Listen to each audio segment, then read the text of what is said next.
Here. Peterson here. Ray? Here. Williams? Here. Weiniger? Here. Pledge of Allegiance. I pledge allegiance to the flag of the United States of America and to the republic for which it stands, one nation, under God, indivisible, with liberty and justice for all.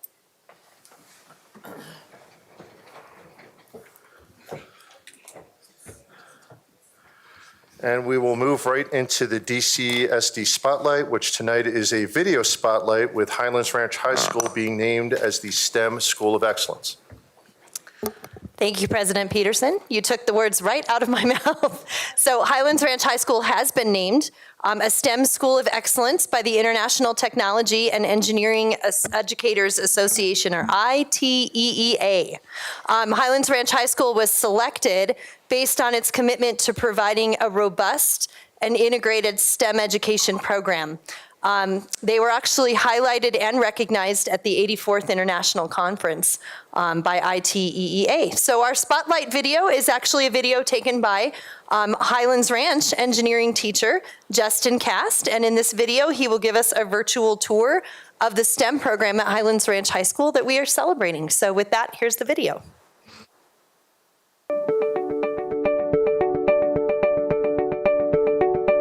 Hi, I'm Mr. Cast. We are in the halls of Highlands Ranch High School in Highlands Ranch, Colorado. And I wanted to just kind of give you a little tour of our STEM program here at Highlands Ranch. Obviously, TSA, I think everybody has heard, is a pretty big group. We have about 30 students in there, in that club. Robotics and 3D printers, and we actually have 5 courses in our pathway that you'll see.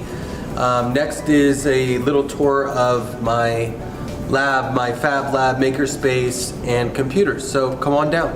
So we're actually in a coding class right now, and the kids are coding on code.org. It's an intro to computer science. But some of the cool things we do, obviously with the engineering, we have all the CAD software on our computers that we design with, and then usually either fabricate or use a 3D printer or laser cutter. So over here, some of our equipment, as many of you are pretty familiar with, our 30-watt laser cutter that we use all the time, and we have a desktop plotter for large media printing, and some of the things that we've done, with design, problem-based learning. This is kind of a cool little project called the Automata Project that we use with our curriculum, where kids design the different automatas and the cams to generate different types of motion. So, and then we 3D print, and this person is fishing, which is kind of cool.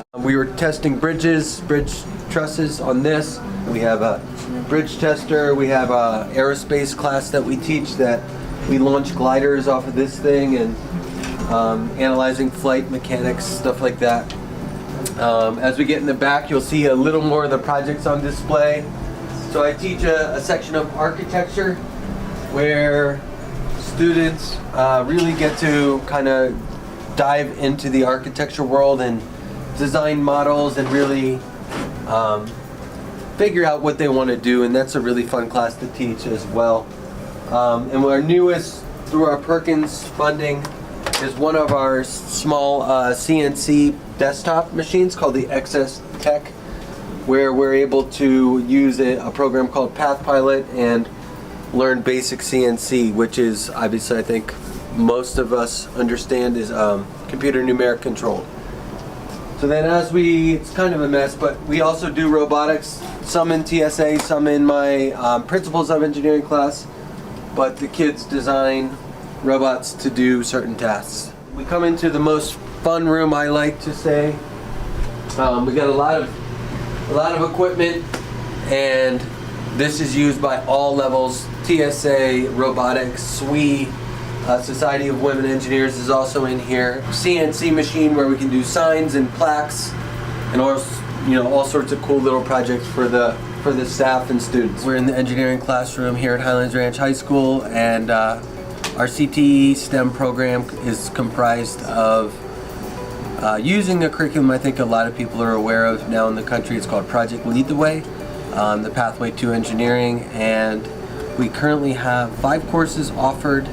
So I teach all 5 of those courses and Intro to Computer Science. So starting with Intro to Engineering Design, Principles of Engineering is a full year, and then jumping in 11th grade where the kids get an option is Civil Engineering and Architecture or Aerospace Engineering. And Aerospace was made available through a grant funded by Lockheed Martin, and that was just put into the course selections, I think, 2 years ago. So we're in our 3rd year of AE, which is a really fun class, and you'll be able to see all the planes and gliders hanging from the ceiling here in a sec. But finally, and then ending with a senior level class called Engineering, Design, and Development, and that's just to come up with your own problem and find a solution that hasn't been done before and go through the process of design, construction, fabrication,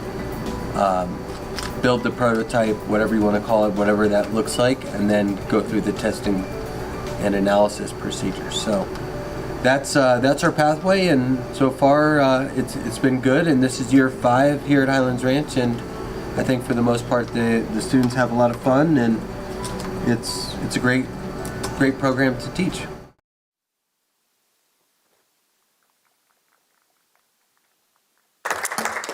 So congratulations again to Highlands Ranch High School.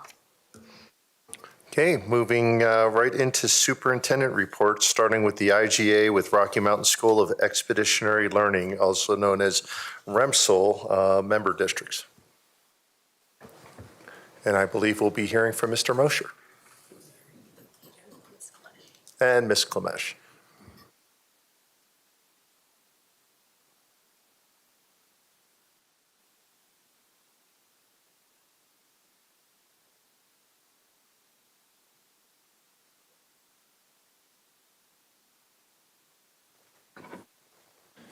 Good evening, directors. Can you hear us? Okay, perfect. Thank you. Thank you for your time. We have this short presentation, and you were provided some information in advance as well on the intergovernmental agreement that is in place between REMSL and a number of districts in our area, which Douglas County is one of. And so this is one of our choice offerings as our opportunities for students to find educational programming that aligns with their needs and their families' needs. This is one of these that we have in our portfolio currently. Oh, and there's one up here. So just for everyone's awareness, REMSL is an independent school that is formed as a BOCES. That's what BOCES stands for, if you didn't know that. There's a Board of Cooperative Educational Services. It was founded in 1993 as an expeditionary learning program. Currently, it's a partnership with an IGA, and there are board members who have sat on that community. Partnership with Cherry Creek, Douglas County, Aurora Public, Littleton, and Denver. It's been in place for quite some time. There is no financial commitment for us to support the IGA there. The funding stream comes through as PPR to REMSL, so there is not a financial commitment on the behalf of Douglas County or the students or families. And it's a very small number of students who are currently enrolled there from Douglas County. I'm going to share a bit about REMSL and the current revisions to the intergovernmental agreement. As Mr. Mosher commented on, REMSL operates as a BOCES, as well as operating under the requirements that are contained within an intergovernmental agreement. And so our Douglas County School District, that is the only BOCES it presently is participating in at this time. The member districts to the BOCES that Mr. Mosher identified continue to be the same member districts that exist with REMSL at this time. And it was designed to identify an expeditionary learning program for students. It requires, as a commitment of the district, not necessarily a financial commitment, but it identifies within the BOCES constitution and bylaws and their operational structure that members from our district or one of your board members and an alternate serve when the board member cannot participate on the REMSL board of directors as part of the BOCES commitment to each member district. And that is very typical of any BOCES cooperative that exists in the state of Colorado. It's part of the statutory framework, and it is how REMSL has been operating and will continue to operate unless the BOCES, for whatever reason, dissolves at some point in the future. The present IGA, and typically since 1993, I think, there have been intergovernmental agreements entered into among the member districts who are part of the BOCES that provides for more specific information related to the commitments that each member district makes to each other. It has been identified that there really are no financial commitments with respect to the commitment for the day-to-day operation of REMSL, but there are responsibilities that the member districts wants REMSL to operate under, including responsibilities that the member districts would have to each other through the course of the agreement's term. This past year, beginning in about March, there has been active discussions regarding the need to consider updating and or possibly revising the IGA because the present intergovernmental agreement amongst the 5 member districts is going to expire at the end of this current school year. So at the end of this fiscal year, June 30 of 2022, this IGA will expire, and then there will be, of course, the need to enter into a new IGA. So since about March, collaborative efforts were undertaken to review and revise the present IGA, and that was discussed with the board of directors, the member districts, as well as the attorneys for each of the member districts. And they got together and looked at the IGA, and there were opportunities given to see if there is a way to make it more specific with respect to certain terms, be more responsive to any issues that a particular district might have. Those were responded to during the course of the discussions. So efforts of this have resulted in a revised IGA for a 5-year term, which will be considered by all of the member districts in June. And this will come to this Board of Education for your consideration on June 21st for action. So Gordon, I'm going to let you advance it so I don't mess up and go backwards here. The revised terms of this proposed new IGA have been very responsive to the needs of the district. I shouldn't say necessarily the needs, maybe more the wants of the district to provide some more clarification. And one of those clarifications was a consideration which was requested by the Douglas County School District's team. And that was with respect to consideration of whether or not, because the Douglas County School District has a very small number of students who are currently enrolled in REMSL, there may be, and this team, our staff may come back to the board in early fall to consider the question of whether or not it makes sense for our district to continue to be a part of the BOCES and the REMSL intergovernmental agreement. And that is a question which we think requires appropriate consideration and thought in collaboration with the other member districts, as well as communication and thought for preparation of communications with the families who reside within our district but are presently enrolled in REMSL, in the REMSL school. And so in light of that, one of the requests that we had made was for REMSL to make a commitment in this intergovernmental agreement that if in fact any member district withdrew from the program or made a request to withdraw and that was effectuated, that in fact the currently enrolled students would continue to be allowed to be enrolled with priority through the year of their graduation. So if, for example, a REMSL family who had been enrolled and they were residents of a member district, and that member district withdrew, those students, even if they were in kindergarten, would continue to be given priority status through the remaining years of their they would be given priority status through graduation from 12th grade. So for an additional potentially 12 years if they started in kindergarten. And so there were no, previous to this particular proposed revision, there were not any provisions in the intergovernmental agreement which addressed that kind of a commitment for any students of a member district who might seek to withdraw. Additionally, and particularly attorneys might think, and risk managers, risk directors might think this of particular importance, as well as, of course, our superintendent and administrative team. But looking, and as well as any member of a Board of Education, it's looking at, number one, maintaining that REMSL maintains adequate insurance to cover potential liabilities. So there was not in the prior IGA specific provisions addressing that. Doesn't necessarily mean it wasn't done, but it just now provides that that is a requirement. Additionally, there is a provision that has been proposed to limit liability of the individual district with respect to management of potential claims that might run to REMSL as a BOCES entity. So there's a limitation of liability and then an indemnification provision for member districts. So those are also things which we believe provide additional protections to the individual member districts as far as their commitment to REMSL.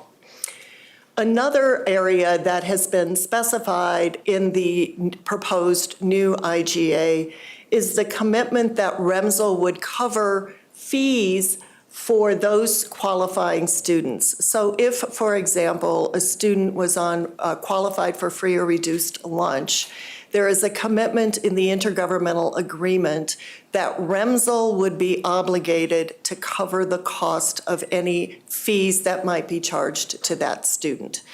And that was of particular importance to some member districts to assure that the cost of the fees, which because it is an expeditionary learning program, may not be prohibitive to some students' participation or desire to enroll in the program. Another bullet which was identified was the importance that REMSL commit to making sure that their board policies were updated and their policies were updated on a regular basis. And so there is now a commitment in the IGA that there would be an annual review of policies, or when a policy were to be recommended, particularly by CASB, to REMSL and other member districts, that there would be a review to assure that policies would be updated. Additionally, in the additional proposed terms for the new IGA, there is specific requirements for implementation of programs for gifted, talented, and ELL students. The prior IGA committed to, of course, a commitment, I shouldn't say of course, but for our special education, our special needs students, which in this instance, the Denver Public School serves as the local education agency because they serve what I describe as the administrative district for REMSL. And essentially the same kind of commitments that a school district, a local LEA like Douglas County, Cherry Creek, or the other member districts might have to their gifted, talented, and ELL students would also run to GT and ELL students who participate in the REMSL program. And then finally, one of the major revised terms relates to the implementation of an improvement plan tailored to a student population. And in my mind, I describe this more frequently as like monitoring the growth of certain subcategories of student populations to assure that the program is meeting the needs and addressing needs of students in various categories and areas when you're looking at areas of student growth and things like this. So those are the basic revised terms that exist in the proposed IGA. There is a redlined copy that I've provided for your review, and Gordon and I would be happy to take any questions in this regard. You want to do recommendation first, or do you want to Yeah, we take move questions now? to the next one. Perfect. So, Mary, thank you so much for going through those. The revisions that you see in front of you, some of those are kind of hard to understand what they are. And I want to be clear, there's been a lot of discussion and a lot of collaboration and a lot of back and forth conversation around benefits and potential strengths and risks and what does this work. And Mary and her team have really been instrumental in that and working with council for REMSL and the BOCES, working back and forth. So based on the current revisions and looking at where we are right now, we kind of waded this through and made some team discussions, and the recommendation from staff at this point is to approve the revised IGA as it's been presented, with a consideration that staff would come back in fall of this year to address a potential withdrawal from that IGA effective at the end of the school year in 23-24. Again, the current IGA that we have in place does not have a provision that allows for those students that we discussed who are there to continue. If we enter this IGA, that allows for those students who are there to move through and have the opportunity to continue at REMSL through graduation. And that was important for us to make sure that we had that relationship. Also with this, it gives us an opportunity to collaborate with the other partner districts, our other neighbors in the surrounding districts, to not just make a decision quickly and say, hey, we're moving forward with a decision to withdraw. It gives us time to work with them, to work with REMSL, to work with families, to make sure that everyone understands what this looks like, what it will be going forward. It doesn't provide a snap decision, if you will. And we want to minimize the impact to REMSL. Chad Burns, the executive director up there, has been very, very collaborative in working back and forth and getting us help with what we need and making sure that they're there to support our families, and we want to do the same with them. So that's the decision at this point, is to sign the IGA with a consideration in the fall to then move forward with a discussion on withdrawing from the BOCES and also from the IGA as it is current. Thank you so much. Just to add a couple of comments, we did have a discussion with Director Ray as well as Director Myers, both of whom have been involved in REMSL in the past.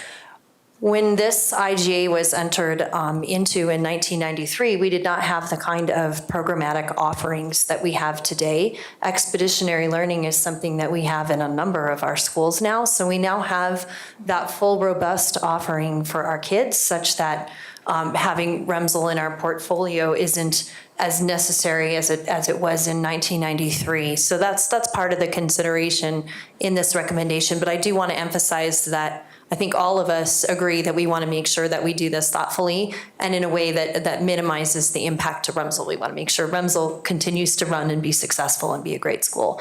But we also want to kind of get out of the way. So that's a little bit where staff's recommendation is coming from. Thank you for your attention on that. Board Director, questions or comments? Director Ray. Thank you again for navigating this. Really appreciate legal counsel as well as Director Choice. Thank you. Which I also want to just say, even though we say there's not a financial commitment, there's a human resource commitment, sure, which you're demonstrating that right now tonight. So I think we have to be careful too that we don't draw the conclusion that there's no financial commitment to support this school. And this is a great school. I will say that, having been there a couple of times. My questions though are, I really appreciate the revision to protect currently enrolled students through graduation. Does that also make sure that younger siblings who are not enrolled yet, who are part of that family, will they have that same protection? That is something that has been discussed, and it probably could be discussed at a later time. If in fact there is a consideration for a withdrawal, certainly that is something that is going to be or could be a consideration for those families. At this time, it is not written into the agreement that there would be protection for the siblings in light of the fact that there's a lengthy commitment. And it is my understanding that there is a waiting list in some grade levels. So part of the benefits, in our view, for having like a longer term period, which is if notice might be given, notice must be given of withdrawal by November 1st, not for withdrawal at the end of the current fiscal year, but for withdrawal at the end of the subsequent fiscal year, which should provide families with a time to consider the impact in hopes of giving them time to make decisions. And clearly, one of the considerations we have is thinking very carefully about the benefits of working with families to address one of the issues which you've described. So there may be other vehicles for addressing that, but it is not written into the IGA. And it was something that was discussed, but it was not agreed upon by the member districts to include siblings for priority enrollment. Doesn't mean they couldn't enroll, but it's getting that priority enrollment status. So families are still able to open enroll because our state open enrollment allows us to open enroll families in other districts, for instance. So that's still a privilege or protection that all families have.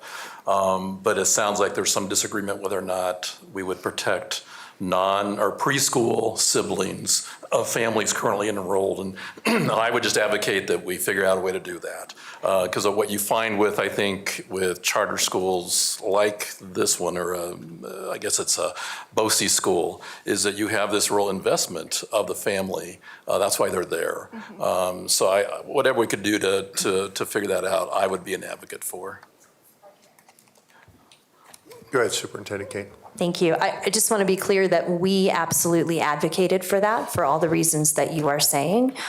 We very strongly advocated that we wanted siblings included, but we just didn't have, that wasn't agreed to by the other districts. So I want to be clear that we advocated for that. I also think that when we come forward with a recommendation, it will include us, of course, calling and talking to the families that are impacted. And if that ends up being a major concern of any of the families, it's something that we can talk about as well. And then how many students do we currently have? Currently, there are 7 families with 11 students. 7 families of 11 students. Correct. Okay. All right. Other directors? Okay, thank you, Mr. Mosher. Thank you, Ms. Klemesh. Thank you all for your attention. Thanks. Superintendent King. Our plan would be to have this IGA on the consent agenda for June 21st. So we wanted to give you an opportunity now so that we can go ahead and put that on consent agenda if that works. Thank you. One more question. Sorry. Sorry, Director, I asked one more question. Are we informing Rumsel that there is the likelihood that we'll be discussing whether to withdraw as a sponsor district in the near future? That certainly is part of our considerations and our intentions, yes. Very good, thank you. And seeing no other comments around the consent agenda, we will plan for that in agenda planning tomorrow. Moving on to number 5, which is the Milbon Exploratory Ad Hoc Committee presentation and recommendations. Mr. Blair, do we have Ms. Brownring online? Okay, excellent. We can get her up, and I also believe Mr. Geiger will also be presenting.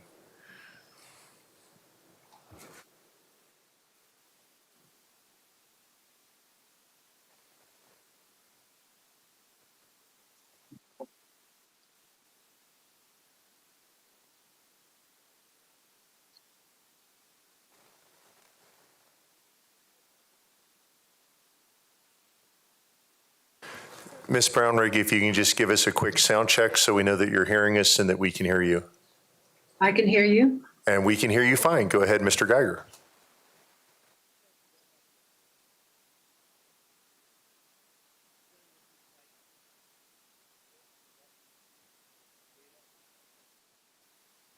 There you go. There we go. Again, I'm rarely challenged to be heard, but I think the microphone is helpful. As we proceed, before we start, and get to our recommendations, I wanted to give the board some idea of what we went through in trying to figure this out. It was an exhausting and exhaustive process. But we were able to, as you can tell from this list, which I will not read to you, get consultation not just from experts within the district, not just from our board liaisons, Director Williams and Director Winiger, but from the superintendent, from the charter schools. We had advice from every one of the district standing committees. We also went outside of that. We talked to people from outside the district, including, honestly, politicians who've run campaigns. We were trying to figure out everything that we could do to give you the best feasibility analysis we could. Further, we went to the community. We underwent both through Superintendent Kane and through members of the MBEC, reached out to various groups and got feedback from over 450 people on their thoughts about what the district's needs were, and more importantly, what happened once people were educated about those needs. We, of course, considered the New Bridges poll, and we'll address that at length. We also considered the broader poll from Magellan, talking about people's attitudes in the state towards education. All of that was brought together through this committee. This is not a nonpartisan committee. It is a multi-partisan committee. It is a group of intelligent, active people, all of whom share only that they care deeply about the district.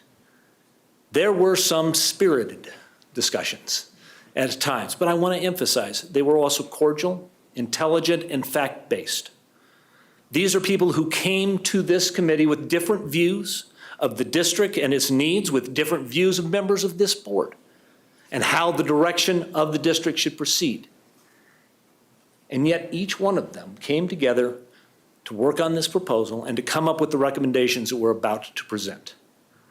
We would hope that if this board decides to proceed with the Milbon in 2022, that will provide some example about how the community can come together to make this work.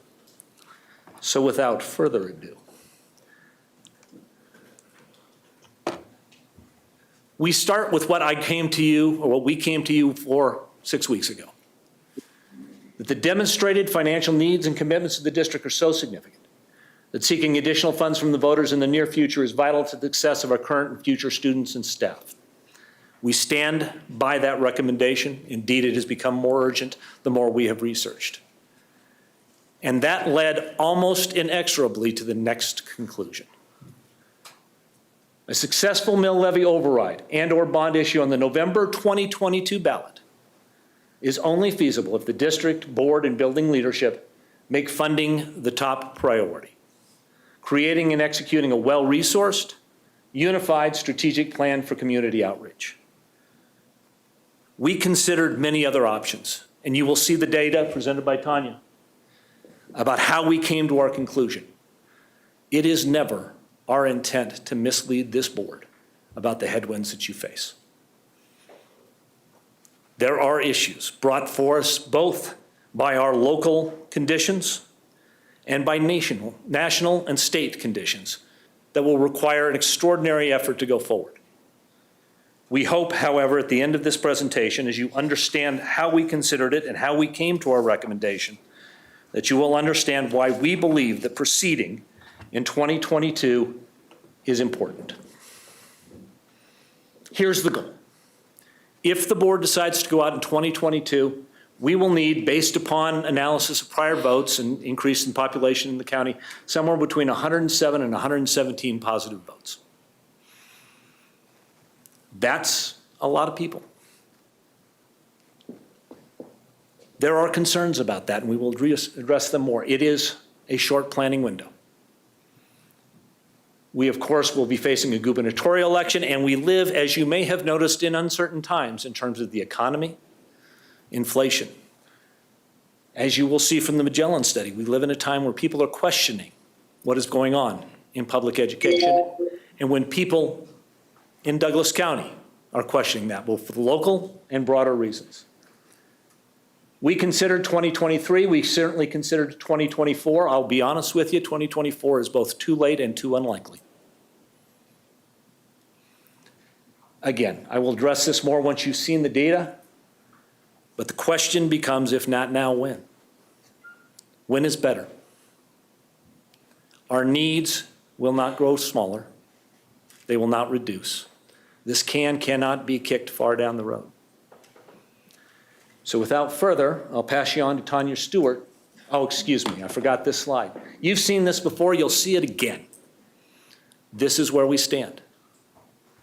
I'm not going to tell you that the district will fall off a cliff if we don't find more funding in the next 2 years, but I will tell you that these needs will grow, they will get worse, and the impacts will affect our students, our staff, and our community. And now, Ms. Stewart.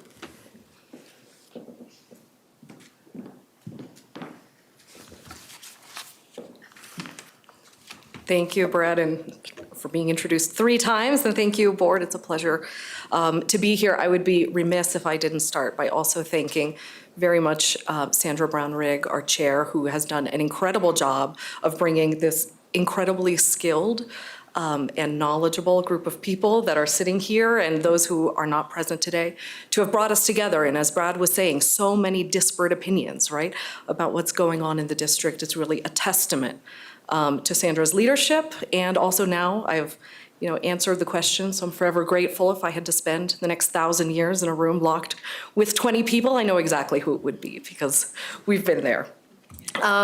So I'm here to discuss, as Sandra's poor substitute, the results of the data that we collected. And so we're going to walk through these one by one because each piece of data tells us something different, right?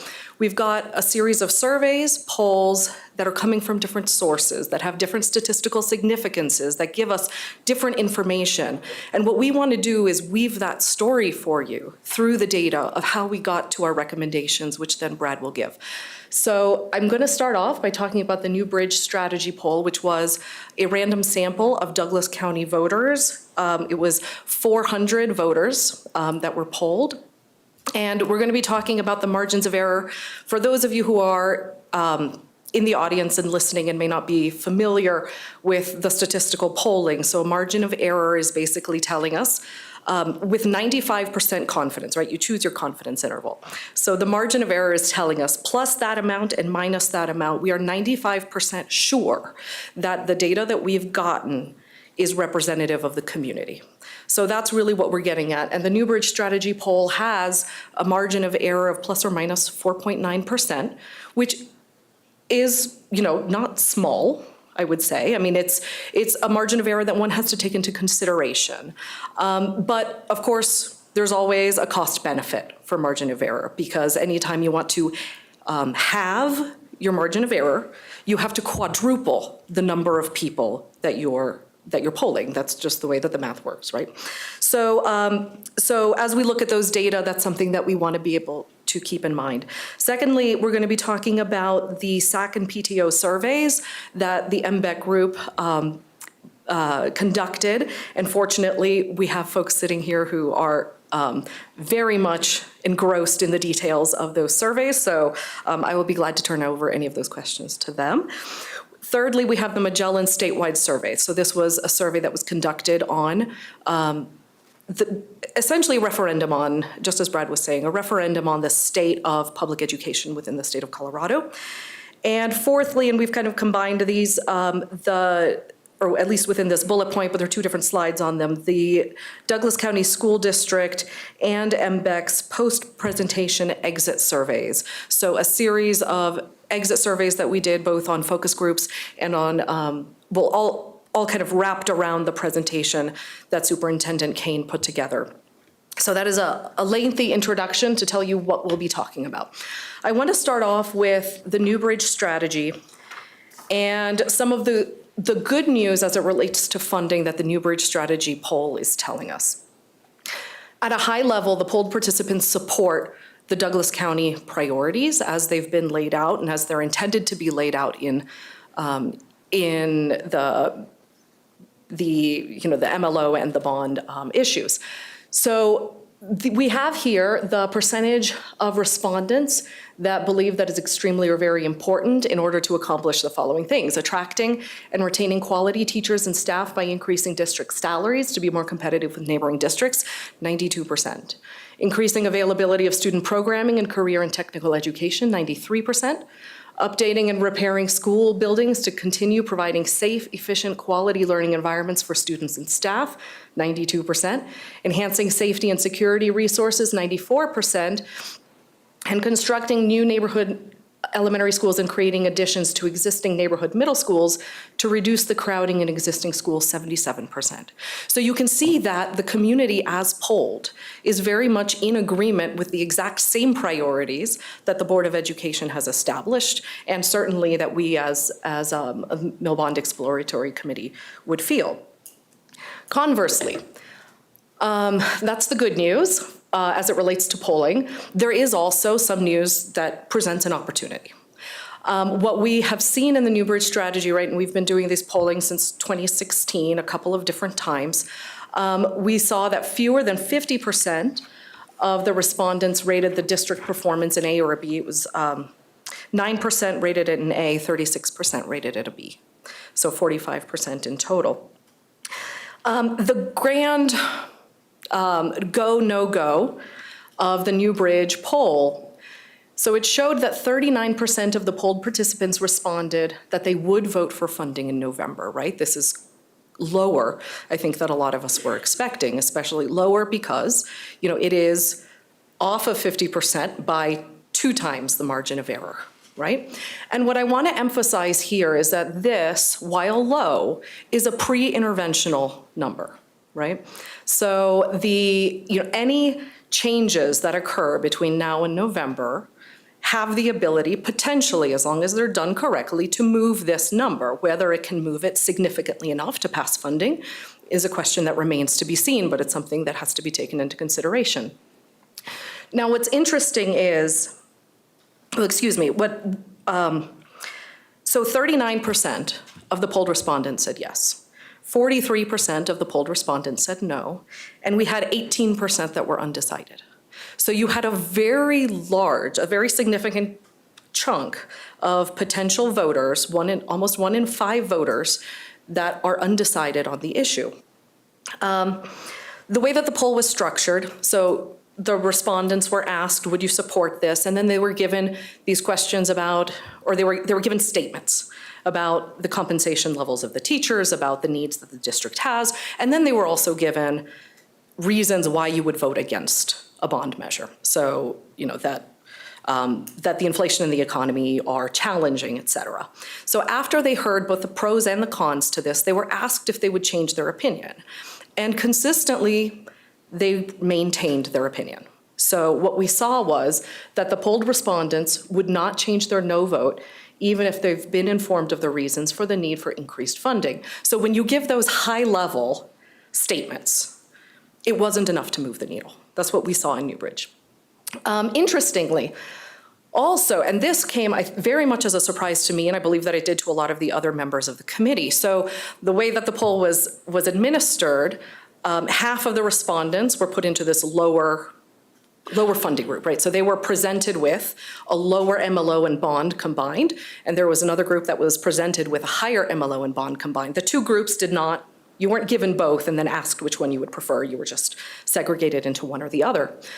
But what was very surprising to us was that there was not a statistically significant difference in support between the two. So people supported it or they did not support it, but the dollar amounts that we were talking about with respect to how the taxes would increase was not changing opinion, which I think was, again, was quite surprising to a few of us. Looking at the historical polling, so in 2016, we did one of these polls where the bond passed, or the bond yes response was at 48%, MLO yes response was at 60%. High support from registered Democrats, much more moderate support from registered Republicans, and right in between for unaffiliated, 70% for parents, 52% for non-parents. In 2018, the bond polling was at 59% yes, 66% yes for the MLO. And what we're seeing in 2022, so we've also given you the breakdown of that information. So 36% yes for the bond, 39% for the MLO. But again, because the two were not statistically off by very much. What Newbridge did was it ended up combining all of the data because that gives you more statistical validity when you end up combining the two since they weren't that far off. So in 2022, the polled support is lower than in 2018, and it's also lower than in 2016 when we decided not, or when the board at the time decided not to move forward with pursuing funding. So this comes, again, it's something that has to be taken into consideration, that there's been a significant degradation in funding support since 2016. So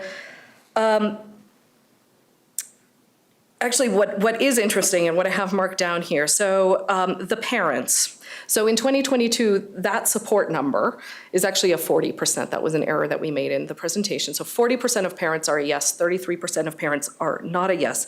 With parents, 29% of parents who were polled, within this poll, were undecided. These are the ones who are the most attuned to what's going on here. So that is a significant opportunity. If you have almost 1 in 3 voting parents who are still undecided. So that represents a remarkable opportunity to be able to capture those voters, right? I wouldn't be saying this if they were hard-nosed. They're undecided, which does present you with that opportunity and that ability to potentially sway voters. So one of the things that we did as a committee was to look at, or to put out a survey to SACs and PTOs. So these are, as we know, the parents that are most highly involved in the schools and are most attuned to what's happening within the schools, right? They're seeing the physical infrastructure degradation on a daily basis. They're having a high touch with the teachers. And so we put out a survey asking you, based on your knowledge, do you believe that DCSD needs an MLO? 94% said yes. Does it need a bond? 91% said yes. What is your number one reason to support the MLO? Almost 78% said teacher retention. What is your number one reason to support a bond? 55% said repair and upgrade existing schools. And the number 2 reason to support a bond was to build new schools at 30%. So these are very much in line with the priorities that we already have. And it's a really positive, again, in terms of funding, it is a positive sign that those highly involved parents that are seeing the needs on a near daily basis are convinced of those needs. This also gives you an ability to have those parents that are involved in the SACs and the PTOs, who obviously are very much in support of this, to act as allies as you go trying to get additional funding. Now, one of the things that that we didn't capture here was we didn't provide, and I say this as a caveat, right? We did not introduce dollars into how much would your taxes actually change if you were to vote for an MLO or a bond. So I just wanted to make that clear. That is, obviously a key difference versus the Newbridge polling. And we did want to touch on the Magellan Strategies statewide poll. So this is a poll that just came out. It was essentially a referendum on all of the state of education in the state of Colorado. It touched on a lot of different issues, how voters feel about public education in general, how satisfied are they with their local districts, how satisfied are they with their teachers, do they have agreement on educational priorities, are they satisfied with educational outcomes, what is the willingness to fund districts, and then also what is your general knowledge about how funding occurs. So it was a really broad-based poll. And what we wanted to do was basically distill down to some of those issues that certainly we've heard the most discussed as we've heard discussions about the Magellan poll. So firstly, there is a high favorability as it relates to teachers. 58% of the respondents said that they had a favorable opinion of teachers. After that, it becomes significantly more dissatisfied. And you see a pretty big chasm as it relates to political ideology and the perception of how public education is serving the needs of the community. So a plurality of the respondents, 42%, so more than approved, 42% disapprove of the job that the respondent's local school district is doing in educating children. Also, a plurality of the respondents, 44%, believe that school districts are on the wrong track, and that was the language that was used within the poll, versus only 28% saying that it was going in the right direction, and 28% saying that they had no opinion. A plurality of the respondents, 42%, also responded no regarding local school districts spending money wisely versus 31% yes. A plurality of respondents, 43%, who thought that school districts had sufficient funding in order to be able to meet their needs. And however, a majority of respondents, 56%, thinking that additional funding for public education will result in a better education for students. But this was very, very highly divided by political ideology. So as I have written there, 85% of registered Democrats said yes, 51% of unaffiliated voters said yes, and only 36% of Republicans said yes. So I don't think that this is really much of a surprise to those of us who are involved in issues of public education. There is a big political divide, and that's what this is reflecting. But what's interesting about this is that this varies really significantly from the polling that we did, right? This is saying, well, you know, that schools within Colorado on the whole are going in the wrong direction. But when we asked parents through the New Bridge study, do you agree with these priorities? They overwhelmingly said yes. And they overwhelmingly said that they needed to be funded. Now, what they didn't say yes to was that their taxes should go up as a result of the funding. But that's very different than what Magellan is showing. Because in Magellan, you had a plurality of folks saying, even if you give more money to school districts, it's not going to change our opinion.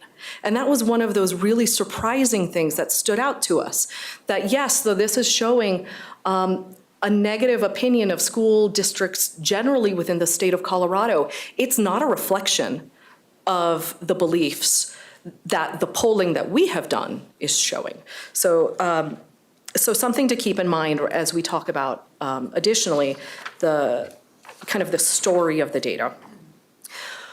So we and Superintendent Kane's staff conducted some post-presentation exit surveys. So as you know, and for the community that's listening in, so Superintendent Kane has a presentation that discusses in a very thorough but concise way about the funding needs of the district, the funding mechanisms of the district, and the funding challenges of the district, right? And things that are counterintuitive to transplants like me, who didn't come from the state of Colorado, that if the district is becoming wealthier because there's an increased tax base, that doesn't have an impact on your per pupil revenue. That's something that's not intuitive to the community. That's what this presentation takes care of, as well as the series of, you know, elaboration of the funding needs that we have. There were exit surveys that were conducted post-presentation. Now, you have to take into consideration that anybody who chooses to go and listen to Superintendent Kane is probably having a bit of self-selection bias in terms of already being interested in education. So one of the things that you have to consider when you look at these data. But 81% said that they were very likely to vote yes on a mill levy override or bond for DCSD, and 11% were likely. So we're at over 90% saying that they would be willing to vote. Again, you know, this is kind of divorced from the actual dollars of what your tax impact would be. But there's a big opportunity, right? What this is showing is that the information, so it's not just the messaging, but the information is compelling. That it effectively is able to say, these are the needs of the district, and it's able to change minds. And when you have such a large group of people, group of voters within our district that are undecideds, this is a really good piece of information to have. We also want to recognize that it's not like this is a one and done, right? Superintendent Kane and the staff didn't, you know, put out these presentations and then they're finished. This is an ongoing, very iterative process. and which has had a lot of traction and a lot of interest and a lot of support from staff generally. And we want to recognize those activities that the district has been engaged in. So deploying the Director of Parent, Community, and Civic Engagement for summer outreach, and then these continued presentations to leadership, to external groups, to essentially anybody who will listen, is a really powerful way of continuing that work. So what I want to say is that this is clearly effective at changing minds, although unfortunately we don't have pre-data to be able to, against which to compare it, but that it does show a big disparity in how people respond when they're made aware of the funding needs and the funding challenges of the district. Similarly, MBEC took this same presentation and gave it to other members of the community within certain groups. Now, the difference here was that we sought out groups that we knew would be hostile audiences. So whereas Superintendent Keynes relied somewhat on folks who would come and listen and just be informed, come listen to the superintendent, we sought out groups that we knew weren't interested. So some of them were, a lot of them weren't, including homeschool parents, including, particular political ideologies where we knew that there was, a divide, and we were seeking those out. And what this showed, right, and well, actually, let me be clear before I say this. So this was really intended to be more of a focus group. So we were getting qualitative information from them about what are, give us information about why you would or wouldn't vote for this. But then we did ask them, how likely are you to vote for an MLO or a bond and to support the MLOs and bonds?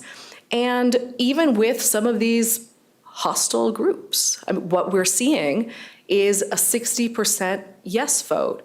And when you think about it, that we have from the Newbridge poll, 39%, so almost 40%, that was saying that yes, they would vote.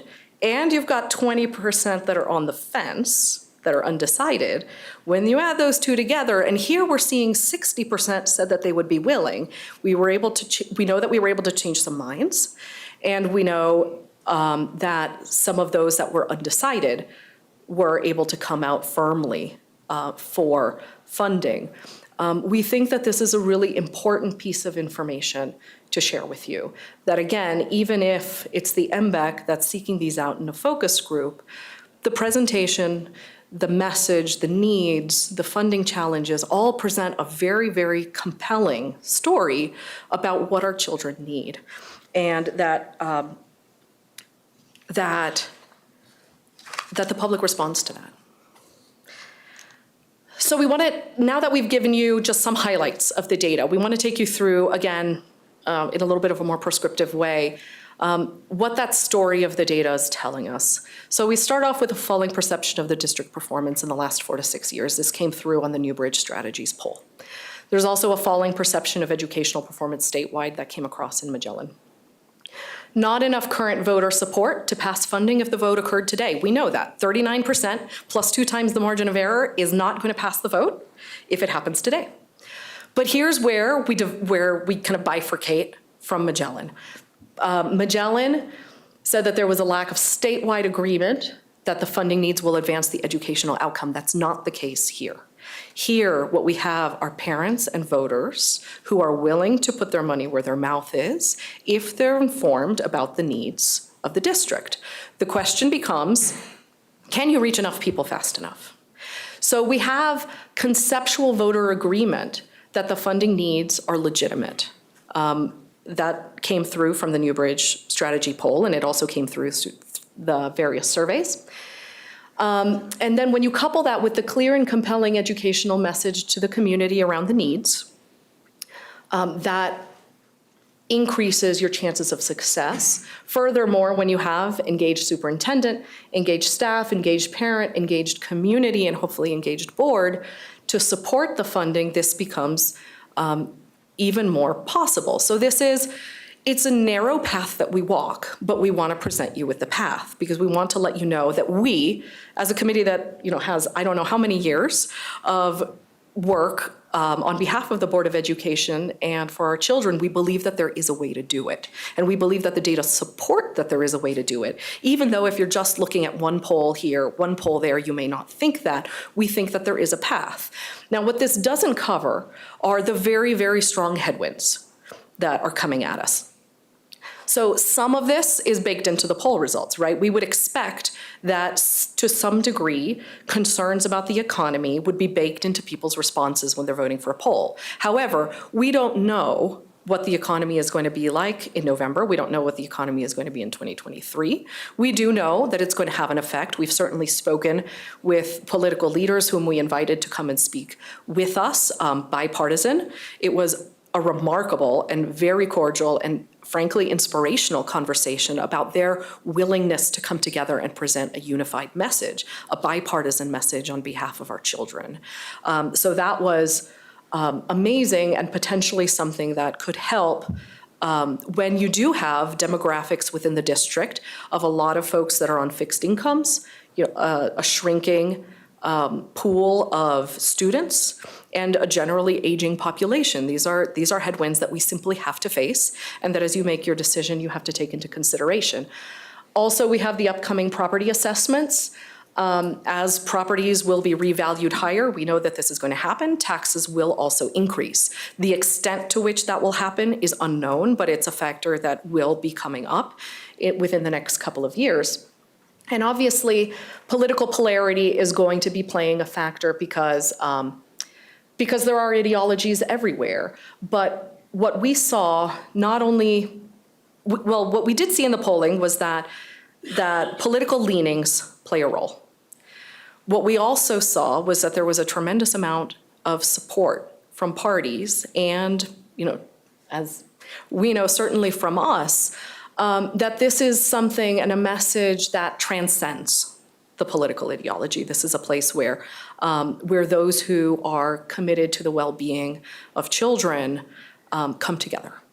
And so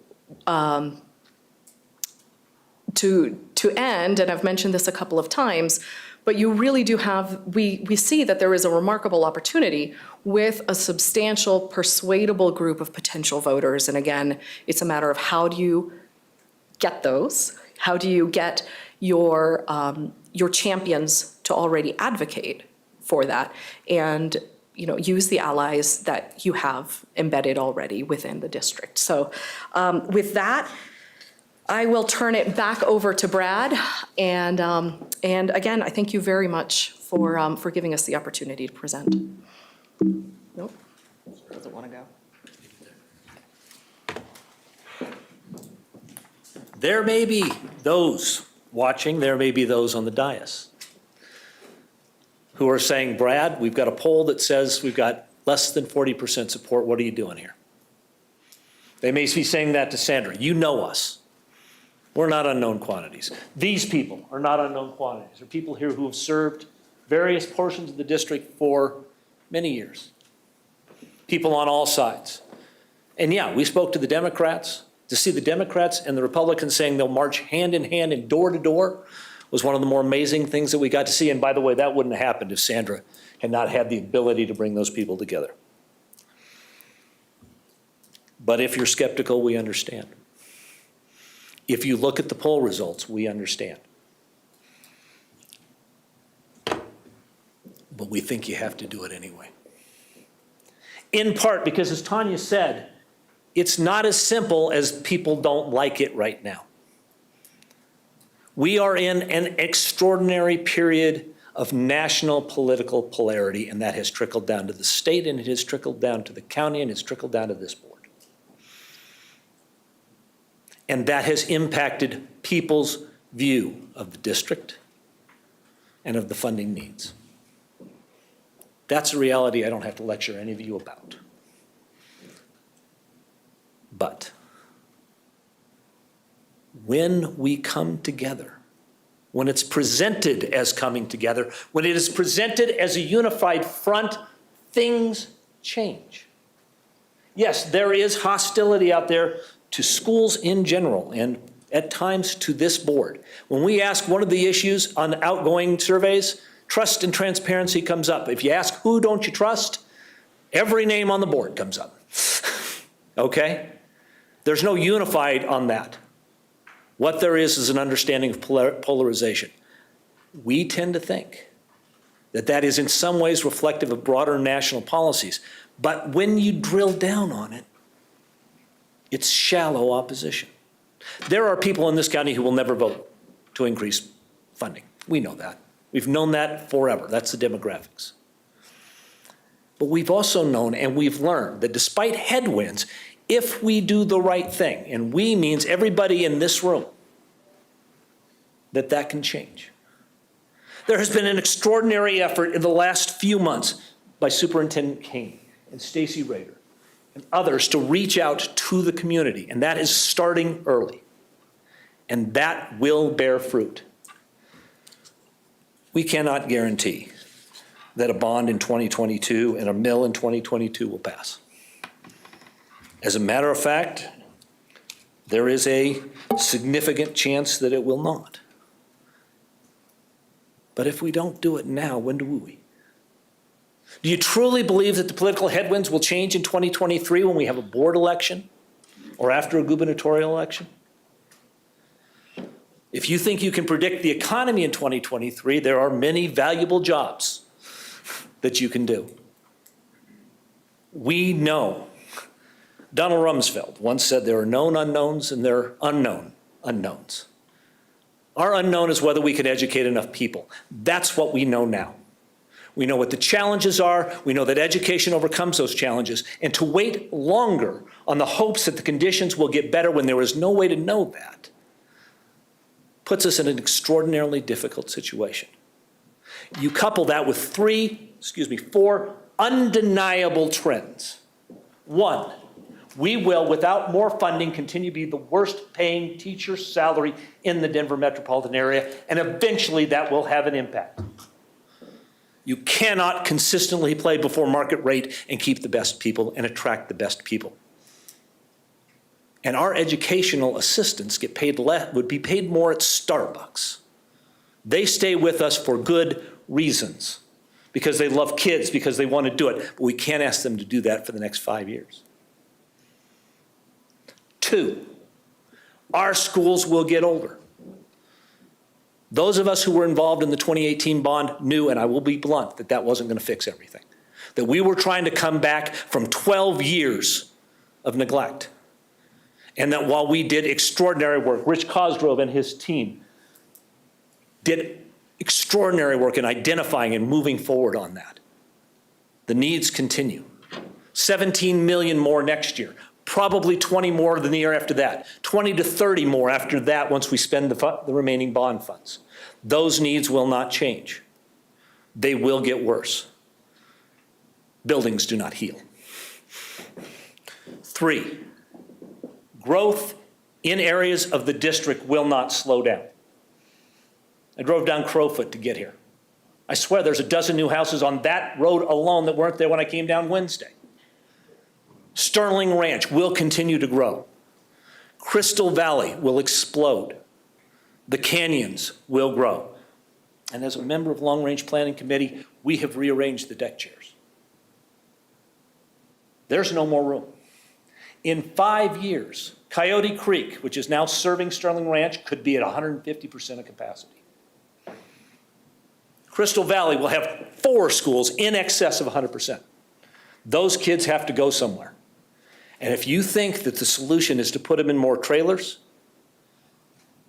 if you want to be the district that educates its kids in double wides and the security risks associated, that's a decision you will have to make, because without additional funding, that's where we will be. Oh, and trying to hire more bus drivers. We don't pay them as well as Starbucks does either. And right now, we can't even hire enough mechanics to keep the buses on the road. Those are realities. Those are trends that have to continue, and we have to address them. So here's the plan. 144 days. That's a ridiculous number. That's how long we have between now and Election Day. And yet, when we asked people on both sides of the political spectrum, people you know, can we do it in 144 days? They said, yeah. It will require extraordinary work. One point made, and it surprised me, but it also makes me understand it, is that maybe we run these campaigns too long. Does anybody else love a 3-year presidential campaign?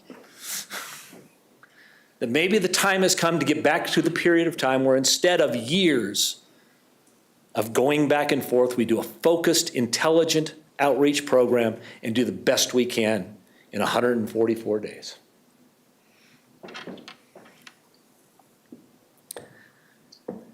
You knew I was going to come to number 2.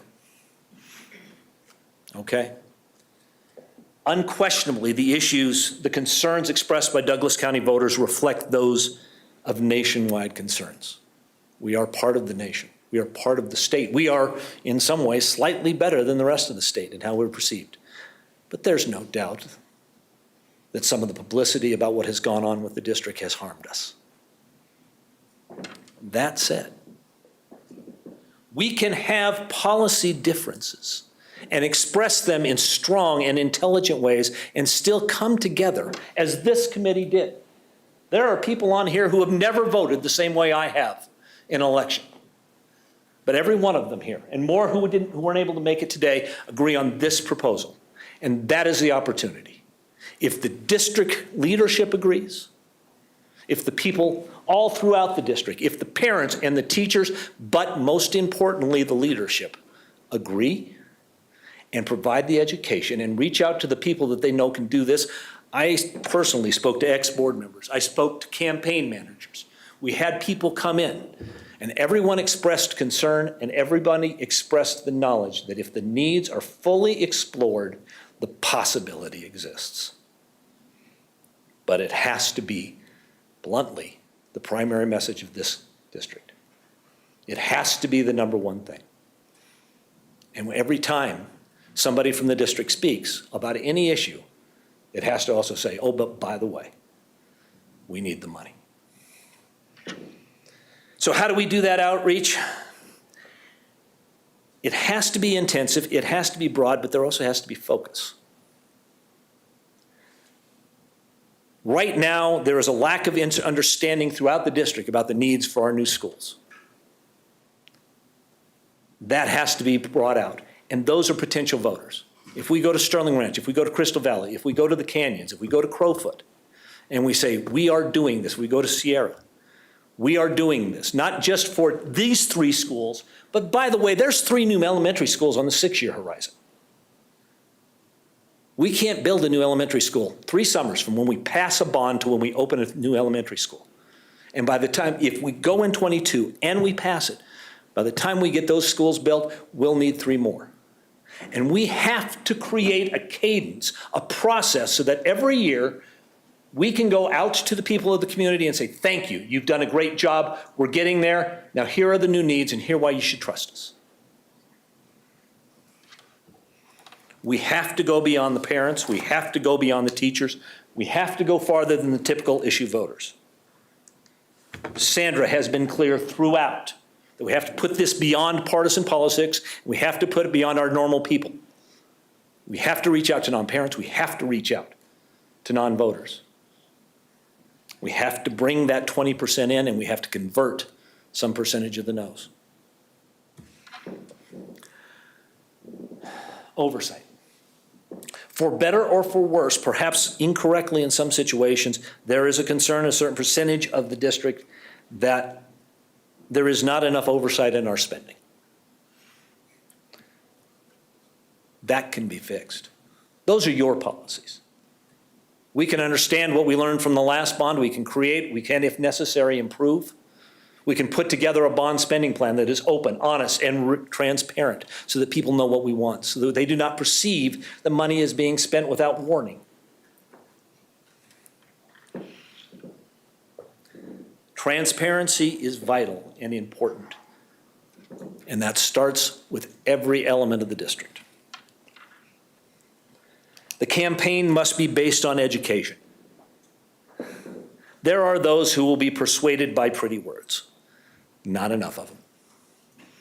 But we can persuade people through information.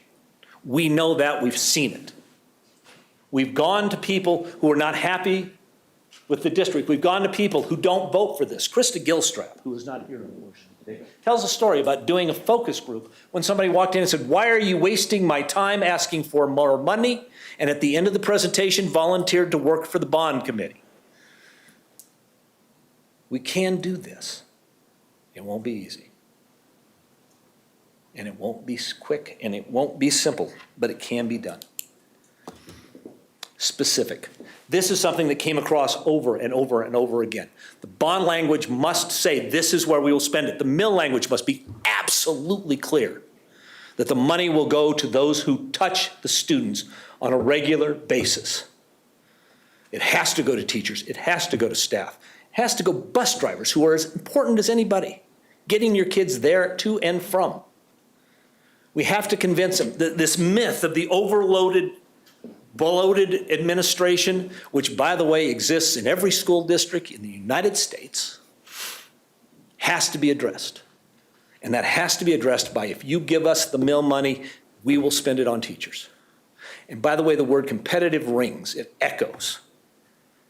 No matter how conservative you may be about money, if you say you can't, if you look somebody in the eye and say, "Are you able to hire people at 30% less than market wage?" they'll listen. And do you want the cheapest possible teacher teaching your kid?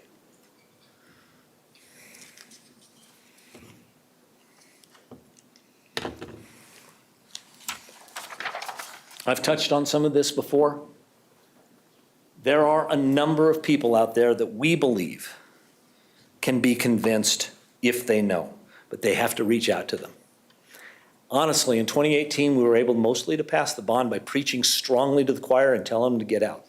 People who traditionally funded these things. There was insufficient outreach across the board. That cannot happen here. We have to reach the business groups. We have to reach the developers. If you're building houses in Crystal Valley or Crowfoot or Sterling Ranch, there is no reason you should not be marching along saying this is what we need. Because this is what their community makes their communities work. And by the way, even if you don't have kids, we have to make sure that people know that elementary schools, that public schools, that neighborhood schools of all kinds are the center to a safe and secure community. They give kids places to be. They give community bases. They're places to gather. And if we can convey that to the people who live in those areas, then we have a chance. I've moved to the possessive plural, I guess. We are fortunate that we've already started. I have spoken to members of the Board of Education. I've spoken to former members of the Board of Education. This message is out there.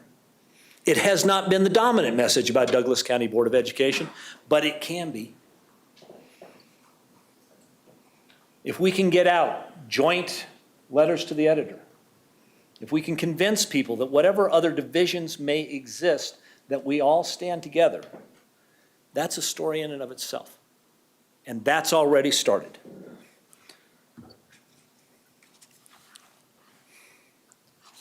We have to mobilize teachers. I'm not going to lie to you. One of the concerns about our responses from teachers is that, yeah, they'll support us, and no, they won't march. That has to change. They have to trust their principals. They have to trust the district. They have to trust the board, because they are our best communicators.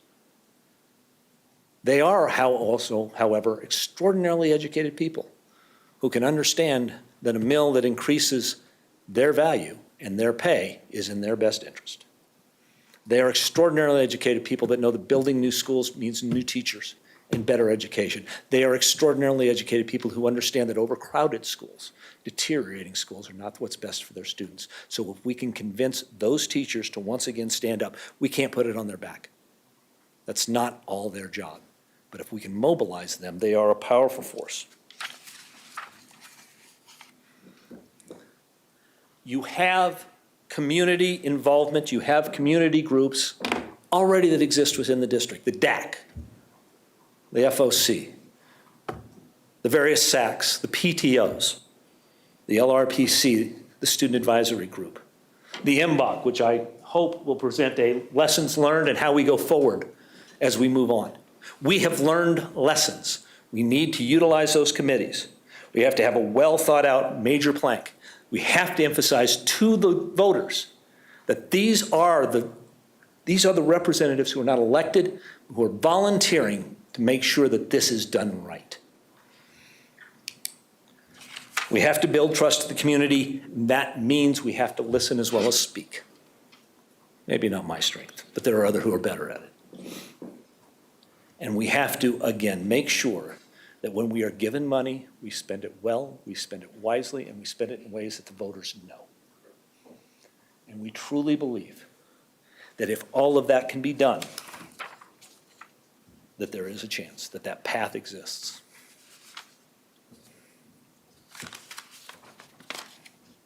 As I said, it's important to say, as important as it is to get the funding, we'll not fall off a cliff if this happens. But the consequences will be real. If we don't compete on compensation, we will lose teachers. That is basic economics. Our seniors know this. They study that in econ class. Supply and demand continues to exist, the iron law. And if we cannot fund our district and our compensation, then we will eventually suffer from that and perhaps have to face reduction. Without bond money, maintenance needs have to be made out of the operating budget. And that means people in the board, in the administration have to decide, are we going to hire another educational assistant, or are we going to replace the cooler? That's not easy. That is where we were for 10 years. Where we every year had to scrape and struggle and find and move money to try to deal with the most significant issues. And more importantly, we live in a world, and I don't like mentioning this, but it's the truth, safety and security has to be addressed in new ways every single year. It's $10 to $11 million most years. And if we don't have a continual funding process to help with that, if we do not have bond funds to help with that, then that money has to come out of operating. And then there's the new schools. As I said, we're not just talking about the 3 new schools that are talked about now. We're talking about creating a process where we acknowledge that growth is coming. If we don't build community anchor schools, if we do not create those communities that are necessary, then we are not putting our kids in the best educational environment. We are not providing the resources and the needs to those. Yes, in some cases, maybe we solve that with buses that are getting old and drivers that we can't hire. But that is a temporary solution at best. Mobiles are by every definition a temporary decision at best. Yes, our charter schools, who are public schools and who have served so many of our students well, may step up to help us. But we face risks, particularly in Sterling Ranch, perhaps in Canyons, where we have neighborhood school voids, of creating charter school-only areas. Charter schools are great, but they are focused. They address a specific student body. And honestly, they do not address our special education needs as well as neighborhood schools. We cannot afford to create a charter school-only area on the west side of our district.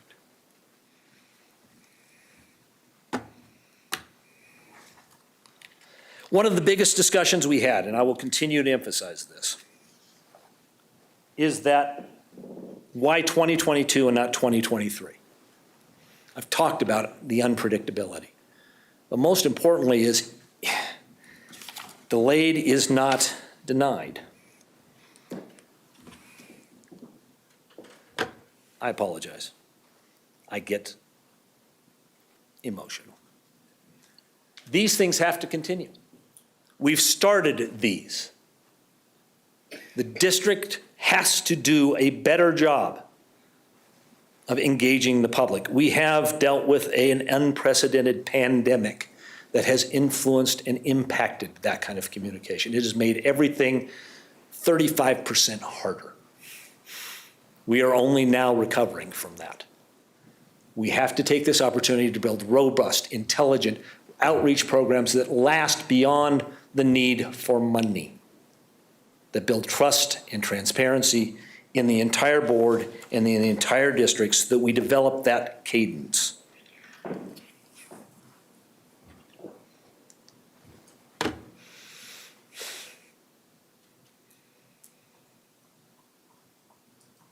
This is what we've got to say. It's a narrow path. It wasn't be the one we would choose, but it's the one we stand on as I stand here today. Funding has to pass. It has to be found. And it has to be done based on an overwhelming behavior, an overwhelming attempt. We cannot leave these stones unturned. We cannot leave these efforts unmade. Thank you very much for your attention. I will say only for the final time that this committee is astonishing. It is led brilliantly. It consists of people as dedicated and as intelligent as I've ever had the opportunity to work with. But then again, I work mostly with lawyers. But I would work with these people on any project and any time, and I suspect that if you allow us to go to a bond mill, you will see these faces again. There should be many questions. We are prepared to answer them as a group. And I'll actually open it up to Ms. Brownrigg if she has any comments before we take questions from the board.